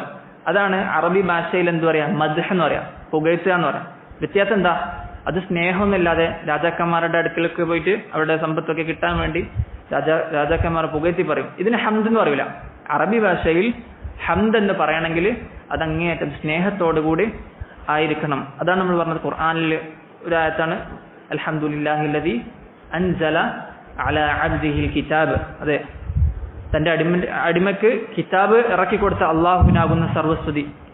മറ്റേ ആയത്താണ് അൽഹംദുലില്ലാഹില്ലദീ ലം യത്തഖിദ് വലദ, ഒരു മകനെയും സ്വീകരിക്കാത്ത അള്ളാഹുവിനാകുന്നു സർവസ്തുതി. മറ്റൊരു ആയത്തിൽ അൽഹംദുലില്ലാഹില്ലദീ ഖലഖസ് സമാവാതി വൽ അർദ് വജഅല അദ്ദുലുമാതി വന്നൂർ. അങ്ങനെ പല ആയത്തും എടുത്ത് നോക്കുകയാണെങ്കിൽ നമുക്ക് എന്ത് കാണാൻ പറ്റും? ഹംദ് ഉള്ളത് അള്ളാഹുവിന് മാത്രമായിക്കൊണ്ട് അള്ളാഹുവിനാണ് കൊടുക്കുക. പക്ഷേ ഹംദ് ഉള്ളത് നമുക്ക് ഞാൻ പറയാണ് അഹ്മദുഖ്, ഞാൻ സ്തുതിക്കുന്നു എന്ന് പറയുന്നത് ശരിയാണ്, തെറ്റല്ല. പക്ഷെ ഖുർആനിൽ ഹംദ് ഉള്ളത് അള്ളാഹുവിന് മാത്രമായിക്കൊണ്ടേ വന്നിട്ടുള്ളൂ എന്നൊരു കാര്യം മനസ്സിലാക്കാം. ഇനി അൽഹംദുലില്ലാഹി, അൽഹംദ് എന്ന് പറഞ്ഞാൽ എന്താ അർത്ഥം? ഇവിടെ പറഞ്ഞ് ഹംദ് എന്ന് പറഞ്ഞാൽ സ്തുതി. അൽഹംദ് എന്ന് പറഞ്ഞാലോ സർവസ്തുതി. നമ്മൾ മലയാളത്തിൽ പറയല്ലേ സർവസ്തുതി. എവിടുന്ന ഈ സർവ്വ എന്നുള്ള വാക്ക് വന്നത്? അലിഫ്ലാമിൽ നിന്നാണ് വന്നത്. നോക്കി സുബ്ഹാനല്ലാഹ്, അറബി ഭാഷയുടെ ഒരു അലിഫ്ലാമിന് കൊണ്ടുള്ള കിട്ടിയ അർത്ഥം നോക്കി, എല്ലാ സ്തുതിയും എന്ന അർത്ഥം കിട്ടി. അതാണ് അറബി ഭാഷയുടെ പ്രത്യേകത. അൽഹംദ് എന്ന് പറഞ്ഞാൽ സർവസ്തുതി. അലിഫ്ലാമിന് ഈ ഒരു അർത്ഥം മാത്രമല്ല, അതിൽ പെട്ടൊരർത്ഥാണ് ഇവിടെ വന്നത്. സർവ പൂർണ്ണമായ എല്ലാം എന്നൊരു അർത്ഥം അലിഫ്ലാമിന് കിട്ടും. അതാണ് അൽഹംദുലില്ലാഹ്. ഇനി അടുത്തത് എന്താണ്? അൽഹംദു ലില്ലാഹി. ഞാൻ പറഞ്ഞതുപോലെ കുറെ കേൾക്കുന്നതുകൊണ്ട് ഒരു മടുപ്പ് തോന്നണ്ട. കാരണം ഫാത്തിഹയിൽ മാത്രമാണ് ഇങ്ങനെ ഓരോ വാക്കുകളായിട്ട് നമ്മൾ പറയുന്നുള്ളൂ. അൽഹംദു ലില്ലാഹി, അള്ളാഹുവിനാകുന്നു. എങ്ങനെയാണ് ലില്ലാഹി എന്നുള്ള അർത്ഥം അള്ളാഹുവിനാകുന്നു കിട്ടിയത്? അറബി ഭാഷ തുടക്കക്കാർക്ക് മനസ്സിലാകും എന്താണ് ലില്ലാഹി എന്ന് പറഞ്ഞാൽ അള്ളാഹുവിനാകുന്നു. പിന്നെ ഞാൻ പറയാണ് ഹാദൽ കിതാബു ലി മുഹമ്മദ്, ഈ കിതാബ് ലി മുഹമ്മദ്, ഇത് മുഹമ്മദിനാകുന്നു. ഇന്ന് ലാം വന്ന എന്താണ്? ഒരാൾക്കാണ് എന്ന് പറയാണ്. അത് അറബിൽ മിൽക്കിയത്ത് എന്ന് പറയും, ഉടമസ്ഥാവകാശം. കേട്ടില്ലേ? അപ്പോ സർവസ്തുതി ആർക്കാണ്? ലില്ലാഹി, അത് അള്ളാഹുവിനാണ്. ഇനി ഞാൻ കഴിഞ്ഞ ദഫ്സിൽ പറഞ്ഞിട്ടുണ്ട് എന്താണ് അള്ളാഹ് എന്നതിന്റെ മഖ്റജ് ഏത് ആണ്? മഖ്റജിന്റെ വിഷയം പറഞ്ഞപ്പോൾ കലിമത്തു ലഫ്ദുൽ ജലാല, അള്ളാഹ് എന്നത് അതിന്റെ മഖ്റജ് എവിടെയാണ്? ആരാ പറഞ്ഞത്? അഹ്സൻ, ബറക്കല്ലാഹു. അത് ലാമാണ്. ഇവിടെ മനസ്സിലാക്കുക ലാമാണ്. അള്ളാഹ് എന്നുള്ളത് ചില ആൾക്കാർ തായാണ് എന്ന് വിചാരിച്ച ആളുകളുണ്ട്. അത് അള്ളാഹ് എന്നുള്ള ഏത് വാദാണെന്നൊക്കെ മാറിപ്പോകുന്ന ആളുകളുണ്ട്. ലാമാണ് അതിന്റെ മഖ്റജ്. അത് തഫ്ഹീമാക്കി പറയുമ്പോൾ, വായ നിറച്ച് പറയുമ്പോൾ അള്ളാഹ് എന്ന് പറയും. ഇവിടെ ലില്ലാഹി, ലാമ മുമ്പ് വന്നതോട് കൂടെ നമ്മൾ എന്ത് ചെയ്യണം? ലില്ലാഹി, ലാം ശരിയായ ലാമായിട്ട് കൊണ്ട് തന്നെ ഉച്ചരിക്കുകയാണ്. അപ്പോൾ അള്ളാഹ് സർവസ്തുതിയും അള്ളാഹുവിനാകുന്നു. എന്താണ് ഈ ലഫ്ദുൽ ജലാല അള്ളാഹ് എന്നതിന്റെ അർത്ഥം? അള്ളാഹ് എന്നുള്ളതിന്റെ അടിസ്ഥാനം അൽ ഇലാഹാണ്. അൽ ഇലാഹ്, ഇലാഹാണ്. അൽ മഅബൂദ് അൽ മുസ്തഹിഖ്, ഇബാദത്തിന് അർഹനായിട്ടുള്ളവനാണ് അള്ളാഹു സുബ്ഹാനഹു വ തആല. അപ്പൊ അതിൽ നിന്ന് മാറിയിട്ടാണ് അള്ളാഹ് എന്ന പദം ഉണ്ടായിട്ടുള്ളത്. ഈ അള്ളാഹ് എന്നുള്ള പദം അത് ആരും തന്നെ വാദിച്ചിട്ടില്ല ഞാൻ അള്ളയാണ് എന്ന് വാദിച്ച ചരിത്രത്തിൽ എവിടെയും കാണാൻ പറ്റില്ല. മറിച്ച് ബാക്കിയുള്ള ഇസ്മുകളൊക്കെ സ്വന്തം പേരിലേക്ക് ചേർത്തി പറഞ്ഞ ആളുകളുണ്ട്. നമുക്കറിയാം മുസൈലിമത്തുൽ കദ്ദാബ്, യമാമയിലെ ഒരു കള്ളപ്രവാചകൻ വന്നല്ലേ, സല്ലല്ലാഹു അലൈഹി വസല്ലം കാലശേഷം ഒരു കള്ളപ്രവാചകൻ വന്നു. ആരാണ്? മുസൈലിമ. ഇയാൾ പറഞ്ഞ എന്താണ്? അന റഹ്മാനുൽ യമാമ, ഞാൻ യമാമയിലെ റഹ്മാനാണ്. ഇയാൾ പോലും അങ്ങനെ റഹ്മാനാണെന്ന് പോലും പറഞ്ഞിട്ടുണ്ട്. പക്ഷേ അള്ളാഹ് എന്ന പദം ആരും തന്നെ ചരിത്രത്തിൽ ഉപയോഗിച്ചിട്ട് കാണാൻ സാധിക്കുന്നതല്ല. ഫിർഔൻ എന്താ പറഞ്ഞത്? അന റബ്ബുക്കുമുൽ അഅല, നിങ്ങളുടെ റബ്ബാണ് എന്നാണ് ഫിർഔനും പോലും പറഞ്ഞത്. ഈ ലഫ്ദുൽ ജലാല ഇതിന്റെ പ്രത്യേകത, അള്ളാഹ് എന്നുള്ള കലിമത്തിന്റെ പ്രത്യേകത അതാണ് എല്ലാത്തിനും അടിസ്ഥാനം. നമ്മളിപ്പോ ഏത് അള്ളാഹുവിന്റെ പേര് എന്നാണ് പറയാം. ഇപ്പോൾ അർ റഹ്മാൻ അള്ളാഹുവിന്റെ പേരാണ്, അൽ ഗഫൂർ അള്ളാഹുവിന്റെ പേരാണ്. അല്ലാതെ നമ്മൾ അള്ളാഹ് റഹ്മാന്റെ പേരാണ് എന്ന് തിരിച്ച് നമ്മൾ പറയുകയില്ല. കലിമത്തു ലഫ്ദുൽ ജലാല അള്ളാഹ് എന്നുള്ള പദം അത്രയും മഹത്തായ പദമാണ്. അപ്പോ അൽഹംദുലില്ലാഹി, സർവസ്തുതിയും ആർക്കാകുന്നു? അള്ളാഹുവിനാകുന്നു. എല്ലാ സ്തുതി, നമ്മൾ പറഞ്ഞ സ്തുതി എന്ന് പറഞ്ഞാൽ അവിടെ നമ്മൾ സ്നേഹത്തോടു കൂടി, നമ്മൾ കഴിഞ്ഞ ദിവസം നമ്മൾ പറഞ്ഞിട്ടുണ്ട് അൽഹംദുലില്ലാഹി റബ്ബിൽ ആലമീൻ എന്ന് പറയുമ്പോൾ നമ്മുടെ മനസ്സിലുണ്ടാകുന്ന ഒരു വികാരം എന്താണ്? അതെ, അള്ളാഹിനോടുള്ള മഹബ്ബത്താണ്, അള്ളാഹിനോട് സ്നേഹം ഉണ്ടാണ് അല്ലേ? നമുക്ക് അള്ളാഹു ഇത്രയും അനുഗ്രഹങ്ങൾ ചൊരിഞ്ഞ അള്ളാഹുവിനാകുന്ന സർവസ്തുതി എന്ന് പറയുമ്പോൾ നമ്മുടെ ഖൽബിൽ നമുക്ക് അള്ളാഹുവിനോട് സ്നേഹം ഉണ്ടാണ്. കാരണം ഇത്രയും നിഅമത്തുകളാണ് റബ്ബ് സുബ്ഹാനഹു വ തആല നമുക്ക് നൽകിയിട്ടുള്ളത്. ഇനി അൽഹംദുലില്ലാഹി റബ്ബിൽ ആലമീൻ, റബ്ബുൽ ആലമീനായ അള്ളാഹുവിനാകുന്ന സർവസ്തുതി എന്ന് പറഞ്ഞാൽ, റബ്ബുൽ ആലമീൻ, റബ്ബ് എന്ന് പറഞ്ഞാൽ രണ്ടർത്ഥങ്ങളാണ് റബ്ബ് എന്നുള്ളതിന് വരിക. ഒന്ന് തർബിയത്തുൻ ആമ, എല്ലാത്തിനും വളർത്തുന്നവൻ അള്ളാഹു സുബ്ഹാനഹു വ തആല, എല്ലാ സത്യവിശ്വാസികളെയും കാഫിരീങ്ങളെയും എല്ലാവർക്കും. അതുപോലെ തന്നെ തർബിയത്തുൻ ഖാസ, ചില ഖാസായിട്ടുള്ള ചില ആളുകൾക്ക് മാത്രം അള്ളാഹു സുബ്ഹാനഹു വ തആല വിചാരിച്ച ആളുകൾക്ക് ഈമാൻ കൊടുത്തു അള്ളാഹു സുബ്ഹാനഹു വ തആല സ്വർഗ്ഗത്തിലാക്കുന്നു. ഇതൊക്കെ റബ്ബിന്റെ നിഅമത്താണ്, അള്ളാഹു സുബ്ഹാനഹു വ തആല നൽകിയ അനുഗ്രഹമാണ്. അതുപോലെ തന്നെ റബ്ബ് എന്ന് പറഞ്ഞാൽ നമ്മൾ മലയാളത്തിൽ പറയുമ്പോൾ എന്താണ്? റബ്ബ് അൽ ഖാലിഖ്, അൽ മാലിക്, അൽ മുദബ്ബിർ എന്ന് പറയും. എല്ലാത്തിനും പടച്ച് പരിപാലിച്ച് അതിനെ റിസ്ക് നൽകുന്നവരാണ് അല്ലാഹു സുബ്ഹാനഹു വ തആല. ഇതാണ് അൽഹംദുലില്ലാഹി റബ്ബി അൽ ആലമീൻ. എന്താണ് അൽ ആലമീൻ എന്ന് പറഞ്ഞാലോ? അൽ ആലമീൻ എന്ന് പറഞ്ഞ കഴിഞ്ഞ ദിവസം നമ്മൾ പറഞ്ഞതുപോലെ സർവ്വലോകം, കുല്ലു മൻ സിവല്ലാഹ്, അല്ലാഹു അല്ലാത്ത ഏതൊരു കാര്യമുണ്ടോ അതൊക്കെ എന്താണ് ഈ ആലമീനിൽപ്പെട്ട്. അപ്പോൾ എല്ലാറ്റിന്റെയും റബ്ബ്, ആലമുൽ ജിന്നാകട്ടെ, ജിന്നിന്റെ ലോകമാകട്ടെ, മലക്കുകളുടെ ലോകമാകട്ടെ, മനുഷ്യന്മാരുടെ ലോകമാകട്ടെ, എല്ലാറ്റിന്റെയും റബ്ബാകുന്നു അല്ലാഹു സുബ്ഹാനഹു വ തആല. അപ്പോൾ അല്ലാഹു പറയുകയാണ് അൽഹംദുലില്ലാഹി റബ്ബിൽ ആലമീൻ. ഇത് ഈ ആയത്ത് എന്താണ്? നമുക്ക് അല്ലാഹുവിനോട് അങ്ങേയറ്റം ഹൃദയത്തിൽ സ്നേഹം ഉണ്ടാക്കാണ്. അൽഹംദുലില്ലാ എന്ന് പറയുമ്പോൾ നമ്മുടെ ഹൃദയത്തിൽ അല്ലാഹുവിനോട് അങ്ങേറ്റം സ്നേഹം ഉണ്ടാകാണ്. അപ്പോൾ നമ്മൾ ആദ്യം ഇസ്തിആദ പറഞ്ഞ് ഓരോ വാക്കർത്ഥം മനസ്സിലായില്ലെങ്കിൽ ചോദിക്കണം. ഓരോ വാക്കർത്ഥം മനസ്സിലായില്ലെങ്കിൽ ചോദിക്കണം. അൽഹംദുലില്ലാ, ബിസ്മില്ലാഹിർ റഹ്മാനിർ റഹീം എന്ന് പറഞ്ഞ് അതിന്റെ ഓരോ വാക്കും ഓരോ അക്ഷരത്തിന്റെയും അർത്ഥം നമ്മൾ ഖുർആനിലൊന്ന് മൈന്യൂട്ടായിട്ട് നമ്മൾ കുറെ നോക്കി നമുക്ക് പല അത്ഭുതങ്ങളും കാണാൻ പറ്റും. നമുക്കറിയാം ഇസ്മ എങ്ങനെ ഇതാ? ഇസ്മ എന്ന് പറഞ്ഞാൽ എന്താ? ഇസ്മ നാമം. അതെ, ഇസ്മ നമ്മൾ എഴുതുമ്പോൾ ഒരക്ഷരം അലിഫ് അല്ലേ? അലിഫ്, പിന്നെ സീൻ, മീം അല്ലേ? അങ്ങനെ ഉണ്ടാകാം. എന്നാൽ ഖുർആൻ എടുത്തു നോക്കിയേ, എങ്ങനെ കാണാം? ബ, സീൻ, മീം അല്ലേ? അങ്ങനെ കാണാം. ആ ഇസ്മിന്റെ അലിഫ് എവിടെ പോയി? അപ്പൊ ആ ഒരു എഴുത്തിൽ പോലും ആ ഇസ്മിന്റെ അലിഫ് എവിടെ വന്ന്? ബാന്റെ മുമ്പിൽ. ബാ നോക്കിയ ഖുർആൻ നോക്കിയാൽ നമുക്ക് കാണാൻ പറ്റും ബാക്ക് കുറച്ചൊരു വലിപ്പം കൂടും അല്ലേ? ബിസ്മില്ലാഹി എന്ന് കാണുമ്പോൾ ബാന്റെ തുടക്കം കുറച്ചൊരു വലിപ്പം ഉണ്ടാവും. അതെന്താണ്? ആ ഒരു ഇസ്മിന്റെ അലിഫ് അങ്ങോട്ടേക്ക് മാറ്റിയതാണ്. അപ്പോൾ അതിന്റെ എഴുത്തിൽ പോലും ആ ഒരു ഭംഗിയുണ്ട്. ഖുർആനിൽ വളരെയധികം അത്ഭുതങ്ങൾ നമുക്ക് കാണാൻ സാധിക്കുന്നതാണ്. അപ്പോൾ ബിസ്മില്ലാഹിർ റഹ്മാനിർ റഹീം, ഏതൊരു കാര്യം നമ്മൾ ബിസ്മില്ല പറഞ്ഞ് തുടങ്ങണം, അതിൽ ബറക്കത്തുണ്ടാകും. എന്നിട്ട് അതിനുശേഷം നമ്മൾ എന്താണ്? അൽഹംദുലില്ലാഹി റബ്ബിൽ ആലമീൻ, സർവ്വസ്തുതിയും അല്ലാഹുവിനാകുന്നു എന്ന് പറയുക.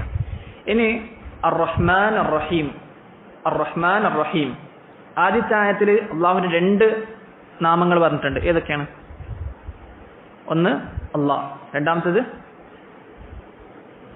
ഒന്നാമത്തേത് അള്ളാഹ്, രണ്ടാമത്തേത് അൽഹംദുലില്ലാഹി എന്താണ്?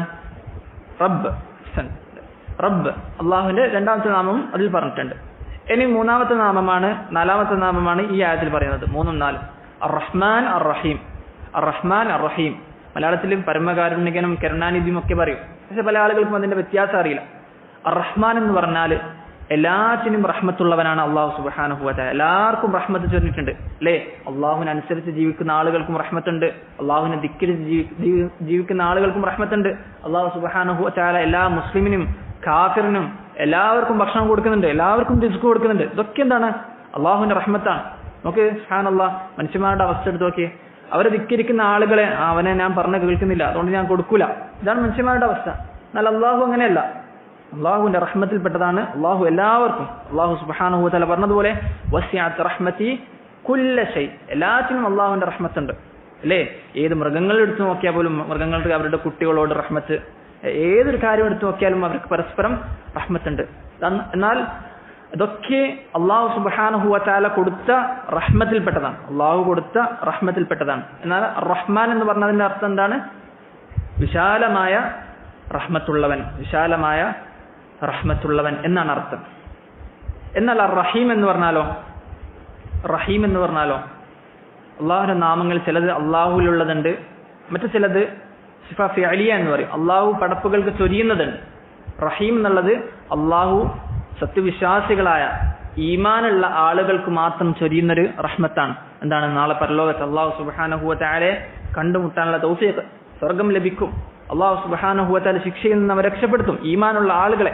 ഇതൊക്കെ എന്താണ്? അള്ളാഹുവിന്റെ റഹ്മത്താണ്. അള്ളാഹു എല്ലാവർക്കും കൊടുക്കുകയില്ല. അതാണ് അള്ളാഹു പറഞ്ഞത് വസിഅത് റഹ്മതി കുല്ല ഷൈ ഫസഅക്തുബുഹാ ലില്ലദീന യത്തഖൂൻ. എന്റെ റഹ്മത്ത് വിശാലമാണ്, എന്നാൽ അത് ആർക്ക് മാത്രം നൽകും?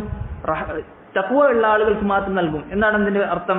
അതായത് വിശാലമായ റഹ്മത്ത് അർ റഹ്മാൻ എന്നതിന്റെ അർത്ഥവും, എന്നാൽ തഖ്വ ഉള്ള ആളുകൾക്ക് മാത്രം ലഭിക്കുന്ന റഹ്മത്താണ് പരലോകത്ത് അള്ളാഹു സുബ്ഹാനഹു വ തആല നൽകുന്ന ഈ വിജയം എന്നുള്ളത്. ഇബ്നു കസീർ റഹിമഹുല്ലാഹ് അദ്ദേഹം പറയുന്നതായി കാണാം, അന്ന റഹ്മാന ഹുവ റഹ്മാനുദ് ദുനിയ വൽ ആഖിറ. റഹ്മാൻ എന്നത് ദുനിയാവിലെയും ആഖിറത്തിലെയും റഹ്മാനാണ്, റഹ്മത്താണ്. ദുനിയാവിലെയും ആഖിറത്തിലെയും റഹ്മത്താണ്. എല്ലാ റഹ്മത്തും അതിൽ ഉൾക്കൊണ്ട്. റഹ്മാൻ എന്ന് പറഞ്ഞാൽ അള്ളാഹുവിന്റെ വിശാലമായ റഹ്മത്തിനെ കുറിച്ച് അറിയിക്കും. എന്നാൽ അർ റഹീം എന്ന് പറഞ്ഞാലോ? അർ റഹീമു റഹീമുൽ ആഖിറ, പരലോകത്തേക്ക് മാത്രമായ ഒരു കാര്യമാണ്. അതുപോലെ തന്നെ ദുർറഹ്മത്തിൽ വാസില എന്നുകൂടി പണ്ഡിതന്മാർ വിശദീകരിക്കുന്നതായി കാണാം. എന്താണ് അതിന്റെ അർത്ഥം?